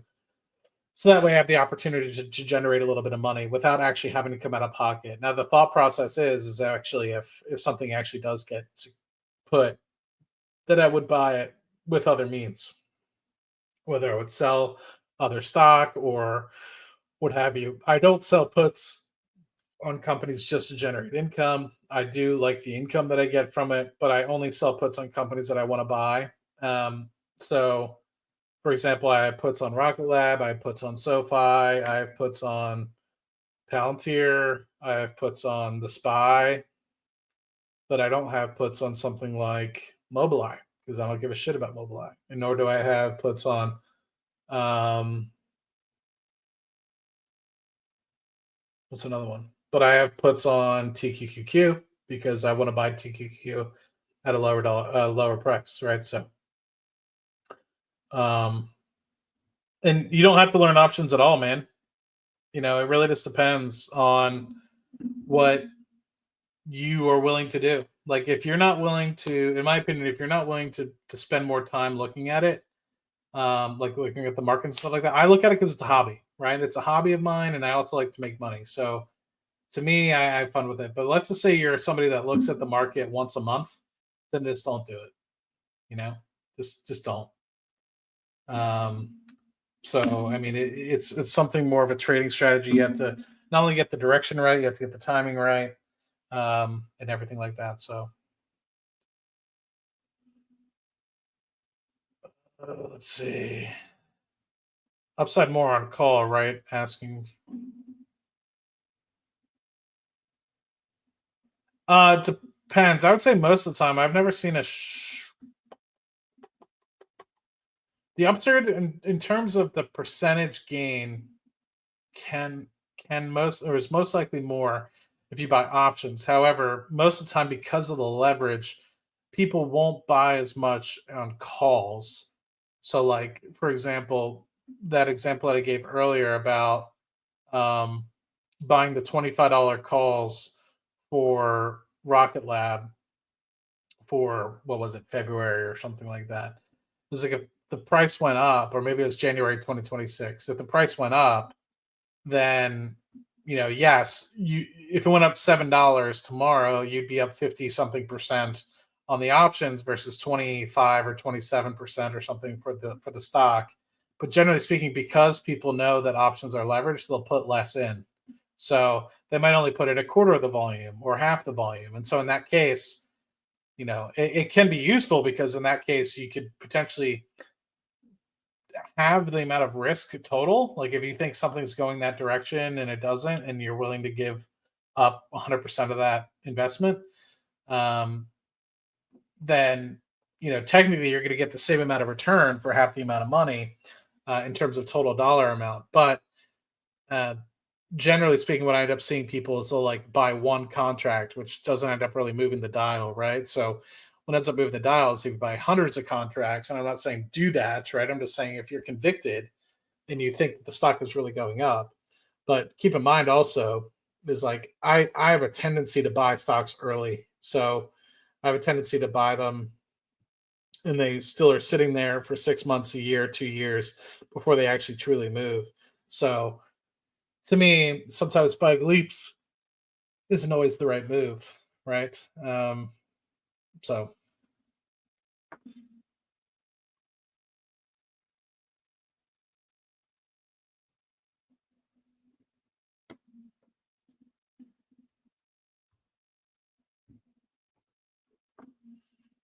I have 60 XLY shares and only 6 VU. I feel like VU more long term, up 20% on XLY and 6 on VU. Think about selling the XLY and using the money for VU. Is that crazy? That's really up to you, man. I think that personally, um, over the long term, SPY is likely, or VOO in this case, is likely to be better than what you would get on the returns for, say, like a consumer discretionary fund. But the consumer discretionary fund has also done really well. What is it, XLY? But over the past 5 years, one's up 75%, meaning XLY is up 75% versus the 5 years, it's up 81%. I guess it really just depends on what you're looking for and the diversification. Um, I can't say whether or not you should invest in one or the other. I don't know what XLY. I'm more of a person that would always invest in an S&P 500 fund personally. Yeah, so you're not getting as much yield, but then again, it could be off because it might be sporadic.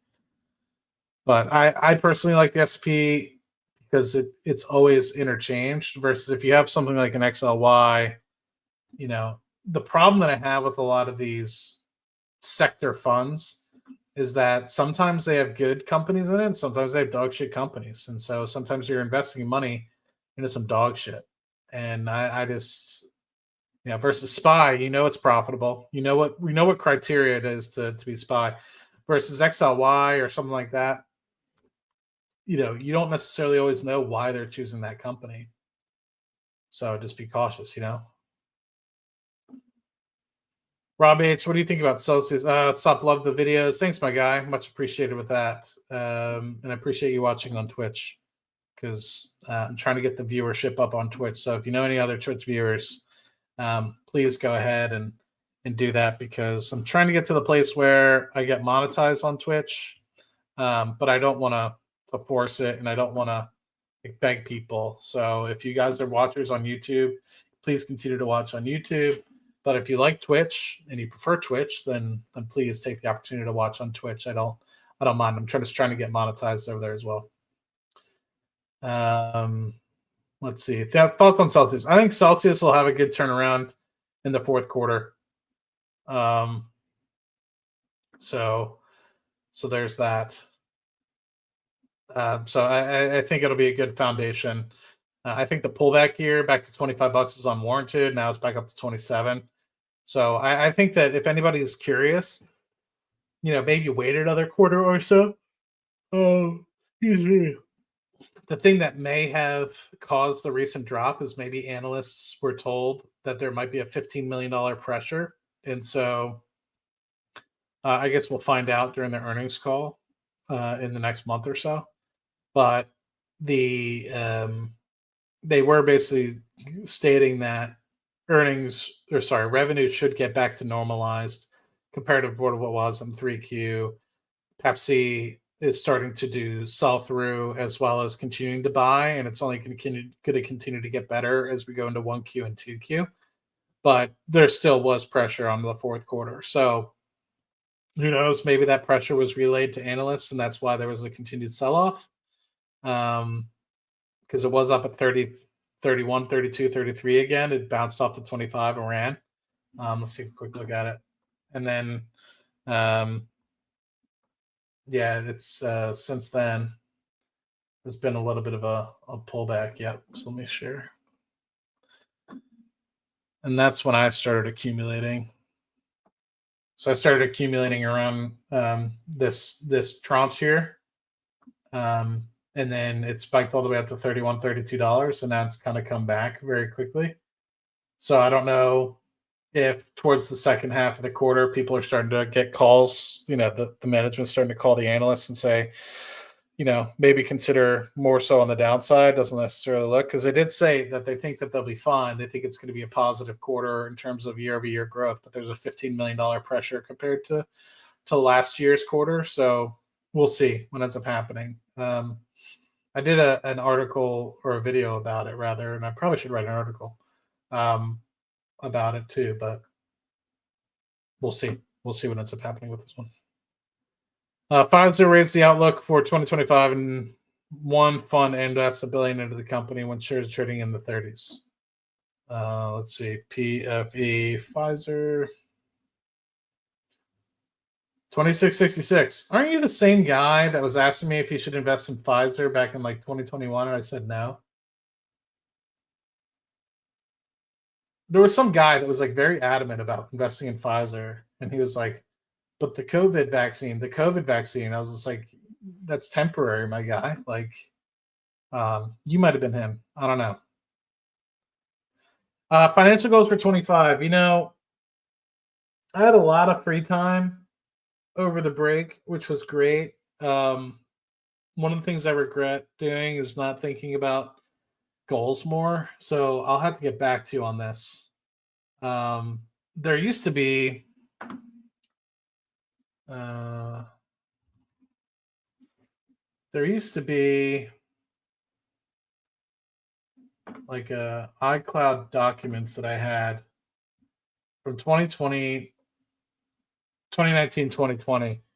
And the one thing that I was telling my sister about was it was like there was 5 pillars of things that I wanted to be better at. I wanted to be a brother, son, etc.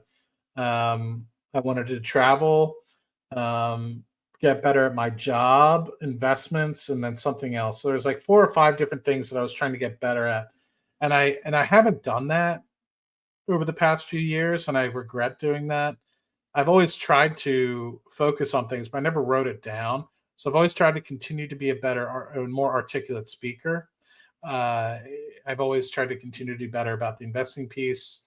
The travel piece I've let go a little bit due to the pandemic, but I need to get back into that. Um,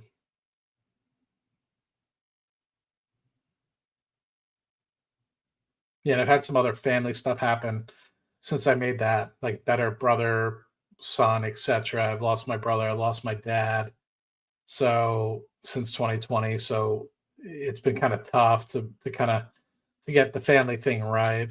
Because we went from a tribe of 6 to a tribe of 4. And I'm the only man left in the family, direct family at least. Luckily, I still have aunts, uncles, etc. Um, but yeah, so I need to refocus and get back to the goals piece. But you're asking specific for financial goals. The longer term goal, I think I've talked about this on the channel or not, but the goal right now, you know, not the ultimate goal. I mean, the ultimate goal would probably to get to closer to 9 figures, but um, the goal right now for like the next 7 years or so is probably to get to $8 to $10 million in terms of net worth, through investing, through continued work, and etc. But for 2025, man, I don't know because things could change at the bottom line. Could we have a 20% pullback? We could. So it might be more along the lines of try to do X, Y, and Z, try to invest X, Y, Z, try to do and get enough income from seeking alpha, this, that, and the other to invest into my investments. So in the event of another leg up, whether it's Palantir, Rocket Lab, etc., um, I can get closer to $4 or $5 million or something like that in terms of net worth. But in terms of where I get to in 25, I mean, I don't think it'd be 4 to 5 million in net worth. That would be insane. Um, it's attainable, but to get it within the next 12 months would be insanity. Plausible, yes, but it's insane. 15,000 shares of Rock Lab. What strategy would you use to sell cover calls for income without much risk of losing the shares? I would. Luckily, we're on kind of Rock Lab or Robinhood here. I mean, dude, I would do it short as time horizon as possible. Weeklies, if possible. And to me, I would look for where the chance of profit or the delta is like a 5, and you might not get any money. You really might not. It really just depends. But so, for example, like the January 17th, like where is it at a delta of 5? Like you might have to go out to this, yeah, like, and you're only gonna get 13 cents, but like maybe you go to the 37. If you can get 5 cents for that, somebody traded it for 15 cents today. Maybe you can get 15 cents for that. $40. You're looking at a 4 delta. Somebody traded it at 7 cents today. You're talking about 150 contracts here. Don't get greedy. Like what's more important, keeping your shares or keeping contracts? Like if you think about it, even if you sell this for $5-7, you're still getting close to $1,000, over the course of 2 weeks. So, you can even go further out. I guess it really just depends. To me, I would just go as far out as possible If you want to get super risky, man, go for it. But that's where you get people that are, the problem when you're selling covered calls is people are like, oh, dude, like, you mean to tell me if I sell $30 covered calls at $45, 45 times 150 contracts, that's $6,700, bro. And next thing you know, they get the Mars sample return announcement, the stock shoots up to $35, and they have to sell $30. And maybe they can roll it out, maybe they can't. And next thing you know, people are sitting there being like, well, I just turned a movement of 25, so 10 times 150 grand, and you only locked in, it was $150,000 movement. We only locked in half of it. So yeah, you walked away with $81,000, but now you could sell and buy or sell for another $150,000. So it's like, ooh, you made $6,000 because you sold it to 30. Because 150 contracts times 45, you're making $6,700. So going from 25 to 30, you're still going to make, that 75 grand off of that, or whatever the number is. I'm not good with math. But had you just not wrote it at all, and it goes to $35. So to me, they're my golden geese. I call them my golden geese. They live like golden eggs. I'm only invested in the stock because I want to be there. I don't care if I only get 1%. I want to keep the shares. So to me, and granted, you still can get caught up. Like Palantir, I'm still caught up in those covered calls. But like for Rocket Lab, for example, it's like, I want to hold the stock. So I always try to go as short dated as possible. And, yeah, you might miss out. You might miss out on some upside or some downside, or not upside. You might miss out on the fact that you could have wrote the 31. January 31 for $40 and gotten 3 times as much premium, and the stock goes down to $20. But dude, $1,000 is $1,000. January 17th, $40 at $5 to $7 a contract. It's $1,000, man. And if you really care about the stock, then that's to me what's more important. Is keeping the stock for the long term. Dave G owns his own island, so don't let him confuse you. Mitt and Chris have bought a grab. What are your thoughts? Are you interested? I think right now it is a little bit too frothy for me. I would like it to come down a little bit. Maybe it has. It just seemed a little bit overvalued. I saw too many people talking about it. To me, also, it just didn't seem like one where I was super enthused about it. I think there's a lot of competition in the space. To me, there's further downside potentially to be had. Now, if it gets to a much more attractive, and I know there's a lot of cash involved as well. Like I think there's $6 billion in cash or something like that. So a bit would sit here and tell me that $1.50 a share is in cash. It's a 475, so you're only paying 325, whatever. For the actual company itself, $12 billion, whatever. I get it. I just, hope that people, to me, just because everybody's talking about it doesn't mean it's a great company. I would need to do more due diligence. I would need for it to be at a better price valuation. That's where I sit right now. 30, what's going on, my guy? Welcome from the Philippines, man. Much appreciated. You're the man. Always appreciate you. Mike K, what's going on? Def compared, just trying to balance the extra beta volatility is worth the extra potential reward. Appreciate the thoughts. Yeah, man. I mean, that's the thing. And appreciate the dollar. I just saw this. Much appreciated. You don't have to feel obligated, but I appreciate that. It really just depends, man. And I talk to people all the time that they're always trying to get to a place where they can invest like as little as much as possible, but get the largest dividend yield, and then they get flustered when the company doesn't actually meet their expectations. So it's like, or the ETF or whatever. It's like where you're kind of asking unreasonable expectations. Let's take it, for example, this XYLD. Like, it was trading up at $49, $50 back in the peak in 2021, had a huge hit in 2022. So, 20%, 25% hit from peak to trough. And then,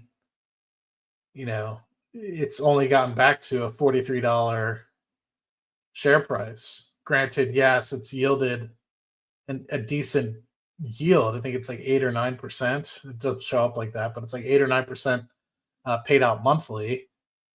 So in that respect, great. But it doesn't get you back to, the total returns of the S&P 500. So it's kind of sitting there like, well, what's more important to you, right? Is that 8 or 9% dividend yield more important, and the potential for capital erosion, principal erosion because of that? And this is a conversation I'm having with somebody right now, is like they're trying to get me into SPYG.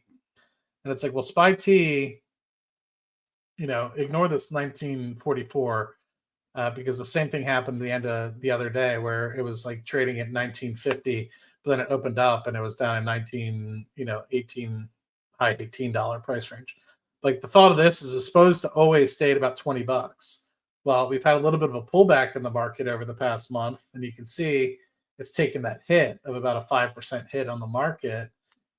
We've seen a 5% impact on this. So it's like, will it recover? And like I said, don't pay attention to this post aftermarket volume, because it could very well open up again and be at $19 flat tomorrow, and that's still a 5% hit. So it's like, ooh, if it's not gonna maintain $20 forever and it pays a 20% dividend, then you kind of have to scratch your head. Does that mean you're going to have capital erosion just like XYLD did?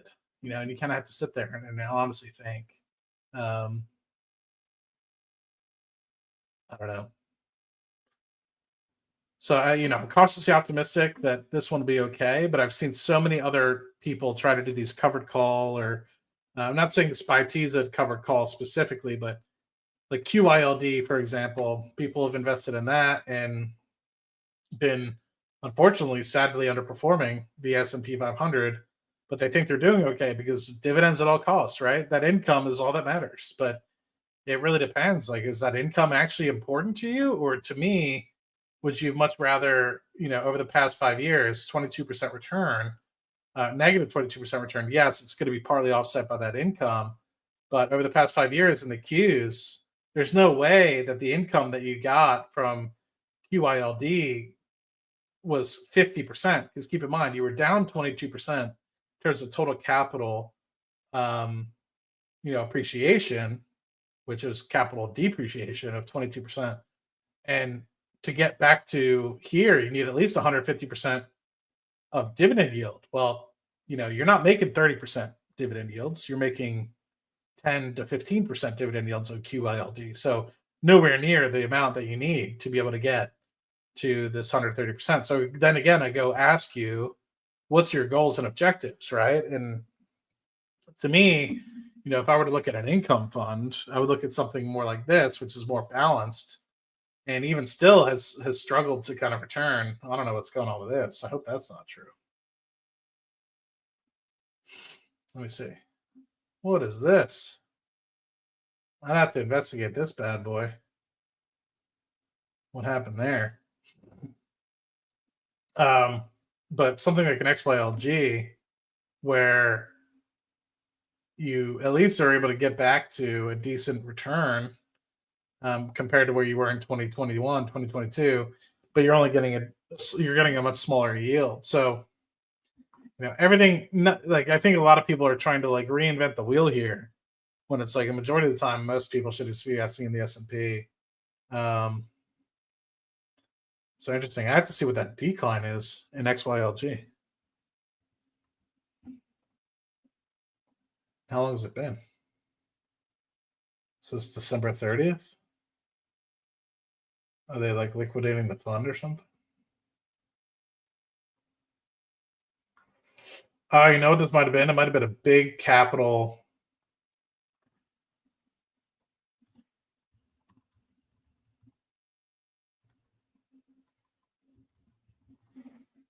So remember in the past, XYLG did the same thing for me when I owned it.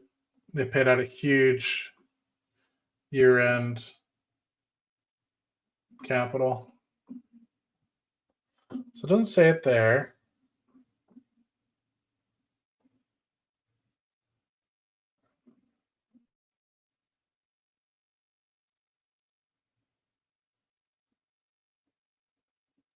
Cumulative percent, documents, price performance, options detail, cash, exposure, ETF. Where's the dividends, Mike? Eh? Full holder, frequency, distribution history. Here we go. Yeah, so that's what it was. They gave out $5. Wonder why. This is one of those things that, like, these funds, man, they're just a little strange. So you're getting a 4 to 5% yield the entire time, and then they give you this massive chunk, which I anticipate is going to be return on capital, which is interesting. I don't know if their goal is to always like kind of keep like a $25 price tag. I don't know. That's just interesting. I'd have to look into that deeper for sure. All right, let's see if we can catch up. Never tried watching Twitch. Any benefits? That's a good question. I don't know. I think it's just a different thing. There's an allowance to, like, if you have an Amazon Prime membership, you can subscribe to one person for free. So, like, you can subscribe to me for free. And because you have Amazon Prime, so let's just say you don't subscribe to anybody and you like a Twitch streamer, you can give it to them for free. And obviously, they get paid off of that. So I do that. I don't have many Twitch subscriptions, but there's one streamer that I like, and I don't subscribe to him on YouTube, but because I like him and he has Twitch, I subscribe to him on Twitch, which so I can get the $4 or $5 a month. But I'm not saying you guys need to do that. So, but just some people prefer to watch on Twitch. Oh, sorry for my. Thank you guys. I didn't mean to like. Didn't mean to like seek sympathy or anything like that. It was just, it was a really 20. Sorry, my right contacts have been absolutely bothering me. I think I need to like scrub it with solution tonight. Screw money, family comes first. Yeah, man, family is important. Yeah, 2021, 2022 were very difficult, but I've overcome, and I'm here, and I'm back to more normal. Let's see. Have we done Shift 4? No, I haven't done anything on Shift 4. What was one there's a few other companies that I've been looking at, but I'm trying to find something that if there's any outsized potential returns. Let's just see. How much do you think recent contracts with sports leagues, athletes will help Celtics this quarter? Mike Tyson, Juan. I don't know, man. I don't think Celsius is really going to have a massive leg up. I think if anything, it's going to be a steady, slow 15 to 20% per annum for a couple of years. But I could be pleasantly surprised, like I think it's undervalued here. I think the thing that's bothersome and people are still trying to get used to is the fact that there was a pullback. And let me just pull up my Celsius, which I need to write an article about.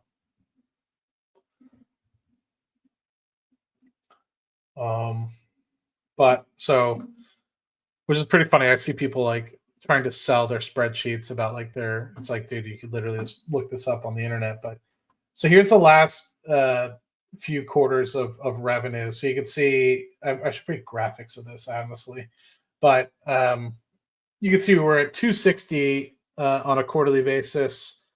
in terms of revenue in 1Q of 23. Then it grew to like 385, 350 towards the latter half of the year. And then it flatlined here in 1Q of 24. Then in 2Q, it grew to 400. And now I think a lot of what happened here was later end of last year, beginning of this year, we started to get that contract with Pepsi for them to be able to distribute a lot. And so I think that Pepsi ordered a lot in this time period. And eventually Pepsi was like, we ordered too much, right? Like there wasn't a massive slowdown. I think that they just ordered way too much. And so what ended up happening was in 3Q, they didn't order nearly as much. So they basically said, we have to get rid of some of this over inventory that we have on the books, and we're not going to order nearly as much. So that ended up being a huge cut to the overall revenue in 3Q. Now, what they've stated is they're going to be comparatively to last year, slightly up by single digits. So last year's comparable quarter was 347 million. So they set up single digits. So on the high side, that means 9%. But they also stated that there's a potential $15 million pressure comparatively to last year. So the 347 could go to 332. And so then I started to look at some numbers and things of the like about what does that mean for gross margins and what does that mean for EPS, net income, etc. And so where I'm anticipating, and I came up with like a complete dire scenario as well, which, I don't think that this lower case is the one that I would be going after. I think this upper case is more where I'm at here. And apologies, it's a little small. But for Celsius, I'm looking at fiscal year 24 kind of coming in at 1.35 billion to 1.4 billion in revenue. And with that, I think it's like the gross profit is being about 680 to 700. So gross margins being about 50%. And so then that means the EPS shows up anywhere between 78 and 82 cents. And so that means net income being about 200 to 226 million, adjusted EBITDA about 250 to 275. So adjusted EBITDA would be down regardless. But I think net income might be up single digit to 5% year over year. And I think that's just because the gross margins have slightly increased, but they have been impacted by the third quarter. So I'm kind of curious if that's just because the massive decrease in sales in that quarter. So maybe it kind of rebounds. But my thought process is if you kind of look at it where it is today in terms of the price, back when I did that, so it was 25.88. There was 233 million shares outstanding. So it's a $6 billion market cap. They had about $1 billion in cash. So really, you're looking at about a $5 billion. So what are you actually paying for the business?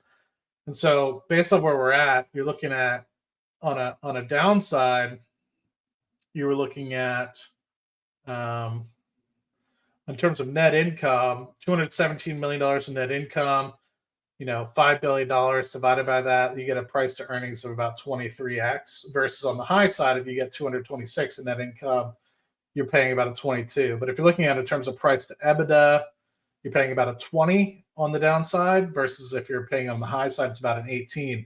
Now, keep in mind, if you're talking about, this is for fiscal year 24, generally when you're looking at stocks, you're talking about 6 to 12 months in advance.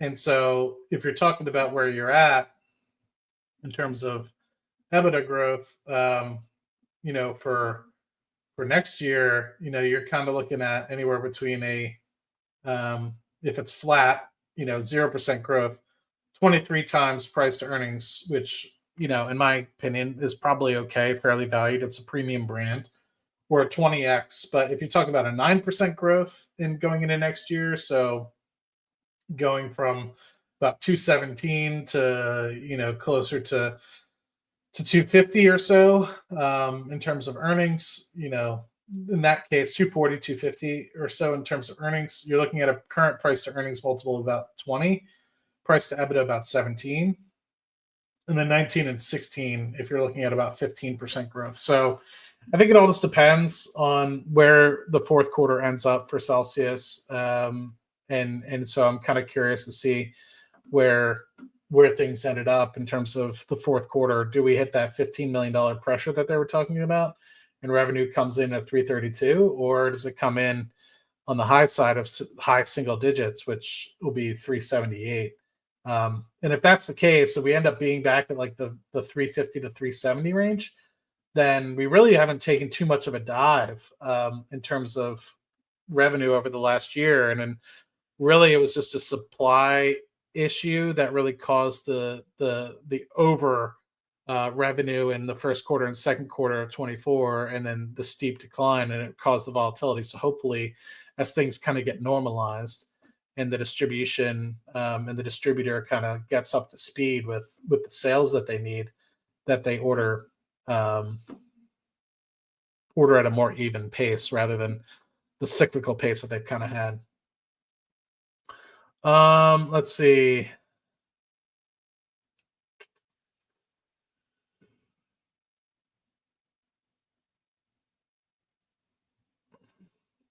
Why is Lunar and other penny stocks running like fire, then your large cap selling off, making no sense? I think a lot of people are just buying into the hype of space. And I think that's why I think a lot of people are going to get burned in 25 and 26. Yeah, TJ put out a heartbreaking video on the family, love, and money yesterday. Oh, man. Well, hopefully everything's okay with that. I didn't see it. So hopefully everyone's all right over there. Up 106% on Bros. Let's go. Congratulations, my guy. I don't think it's a bad idea to take a little bit of profit, but at the same time, I'm not. I think there's more to go on Bros. Where are we at with market cap on that?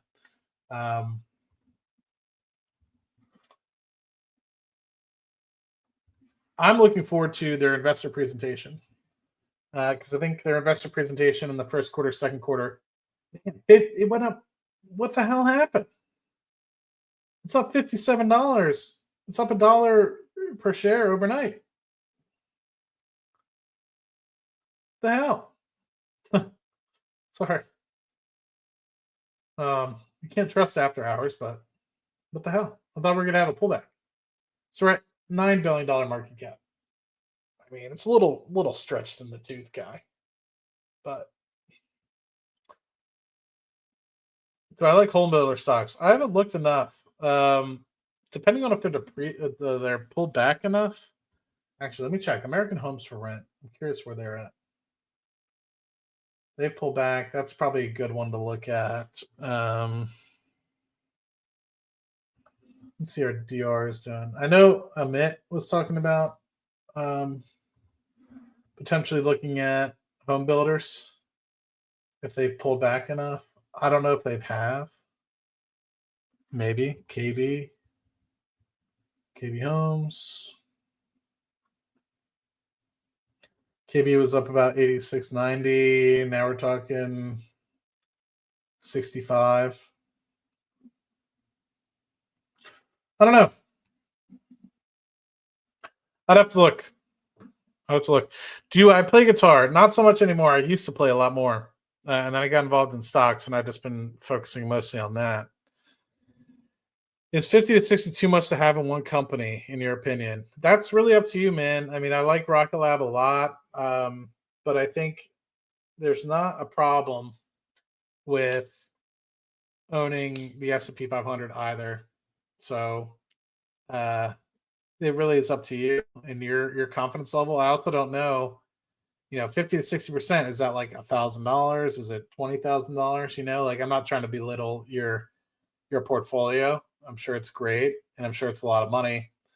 But like, if I had 50, like let's say I had a $10 million portfolio and 50 to 60% of it was in Rocket Lab, versus like if I had $10,000, and 50 to 60 was in Rocket Lab, it would be a lot more concerning if I had $10 million, so 50 to 60%.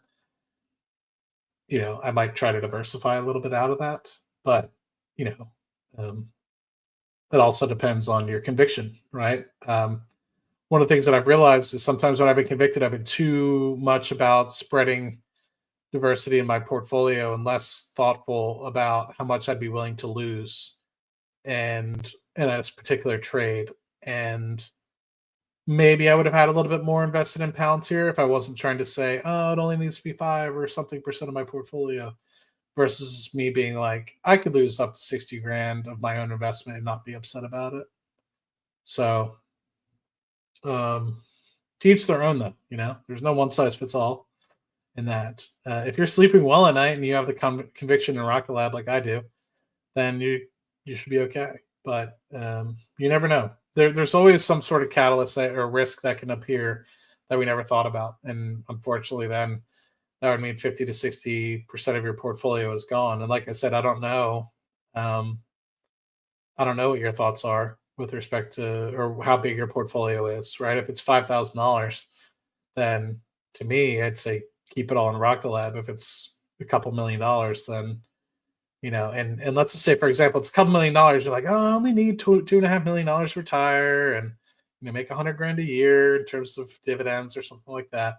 And you're sitting there with like $1,000,000 in Rocket Lab, and it's like, maybe you should diversify it out into to something more secure, right? But somebody like myself, I'm trying to go for 8 to $10 million in the next 7 years. So, I need to keep the kind of pressure on. I kind of came to the conclusion 3 or 4 years ago. It's like I got to the place where I was like, 2.5 million. That's the number. And then I was like, it's not that far away. I do a little bit more work and portfolio doubles once or twice, and you're kind of there. And so it's like, do I really want to retire at my mid 30s? And the answer was no. I'm not done. I'm still got a lot of love to give and a lot of investments to kind of make, and it doesn't make sense.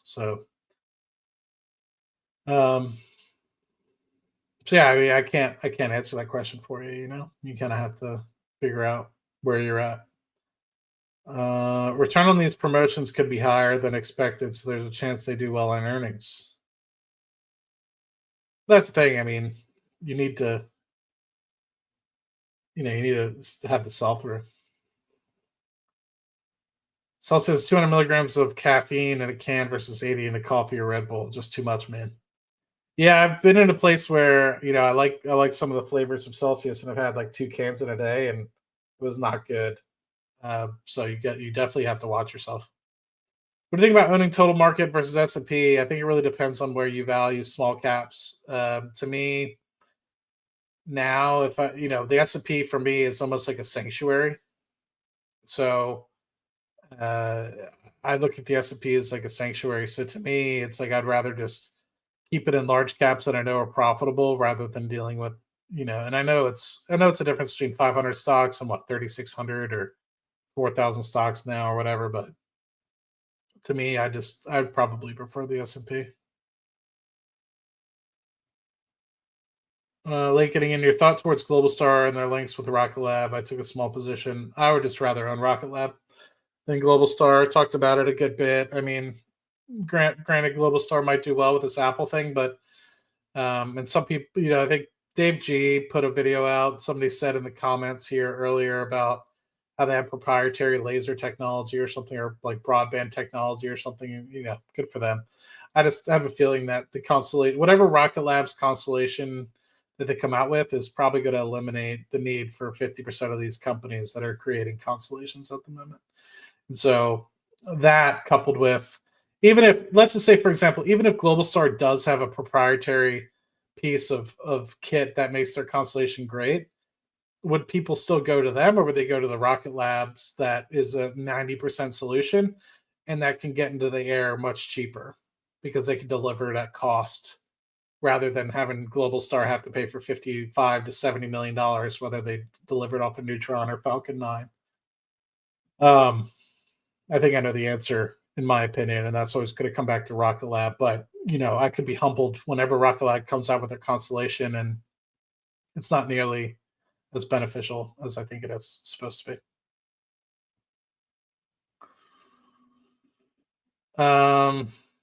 Thoughts on bros right now? Room for higher? I mean, I think that also depends on your time horizon. I think it's overvalued right now, but in 3 to 5 years, it could be cheap. So I wouldn't be buying it here. But that's just me.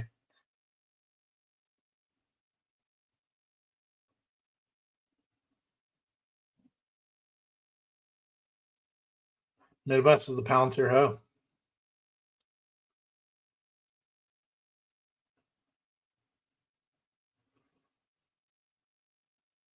Rocket Lab's supposed to be building their satellites. The Rocket Lab did build the Global Star satellites, and they're starting to.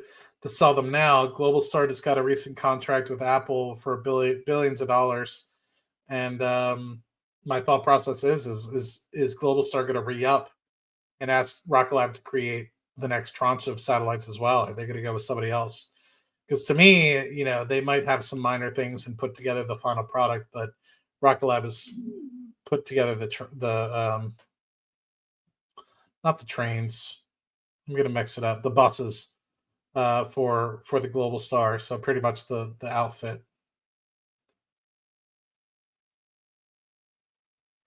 Am I dumb for thinking farmland is a player? Just dumb in general. What's anybody think of land? It's a farm REIT. I don't think you're dumb. I just think that for some reason these REIT plays sometimes, can get into the fact that these REIT plays sometimes can mess with people's investments, and it really depends on how good a quality, um, the REIT and the operators are, because sometimes they're debt vehicles, right? Real estate investment trusts are strictly debt vehicles. That means that you have to distribute 90% of the income that comes from the investment, and with that, you're taxed at the individual level. And so, really, these REITs are designed to be able to, shuffle debt into and kind of create an investment vehicle. So, there's a difference. It's just like how owning what's a good example? Just like owning a 20-year treasury bond fund is different than owning a 20-year treasury bond. The underlying is going to act completely differently than the fund, and so I would just be cautious, right? It could be a good thing. I mean, I don't necessarily have looked at land, and I've looked at it in the past, and for some reason I've never pulled the trigger. But I mean, it could be in a good place now. I've also looked at potentially investing in timberland companies. Yeah, like for example, Gladstone right now, like LAND, like you're stating, it's down like almost 70% from its peaks back in 2022. And is it going to rebound when interest rates go the other way? I don't know. It might. It might. I guess it really just depends on how well it's run. The market cap's declined to below $400 million, and it could very well. I don't know what the dividend, if the dividend still is 5%. I mean, maybe it's something I just take a quick look at. So yeah, I'll have to look, because another good one that has always done well in terms of like distributions and everything is Starwood Property Trust, and I know that one's down massively due to interest rates over the past 3 years. So as interest rates hopefully go the other direction, I'd anticipate that we end up with a stock price of 21, $23, but a steady dividend yield.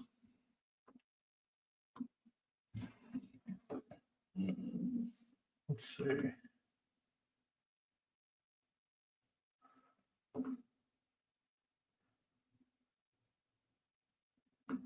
Hot RFK, man, the myth, the legend. The myth, the legend. All right, it is getting quite late. I do have to hit the office tomorrow. Appreciate the 94 of you guys that have stuck along this long. I wasn't planning on going 2 hours, but here I am. And aimless talking as it is. Let's just do a quick round off. Let's see how Palantir is looking in the after hours. We're at 75.40. So currently volumes at 72 million for yesterday compared to the 96 million. So we're starting to lose volume again. That's why I think we're going down in price. Volume is not keeping up with demand. Or demand, the supply is now keeping up with demand. And so that's why I think the price is actually coming down a little bit, is you don't have as many people buying Palantir at all costs like they were the past few months. So that's why we've seen like a 10% retracement in the stock price.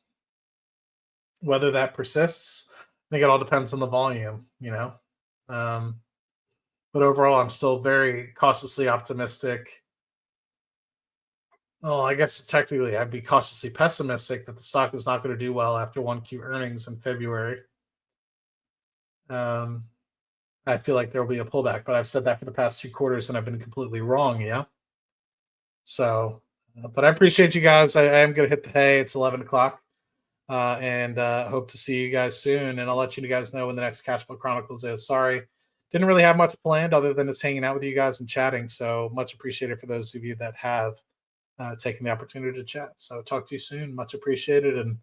And Nick, if you're still on, thank you for the $1 super chat. You guys rock. As always, if you guys haven't, feel free to check out the Patreon. We're trying to establish like a WhatsApp group to have people have more access to me to ask questions and stuff like that.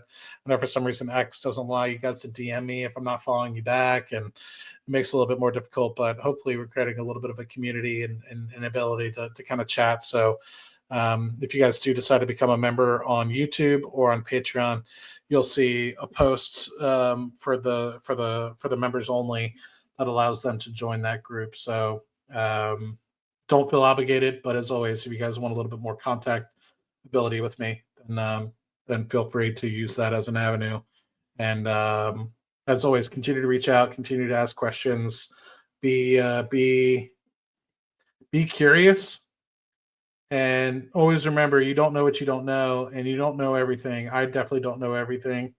And I'm trying every day to get better and better about investing. So I'm going to go figure out what the heck is going on with my right contact and hopefully get some good sleep. Talk to you guys soon. Thank you guys so much and love you all, and have a great 2025. We'll have much to talk about with respect to financial goals and everything else in the coming weeks. So love you all. Cheers.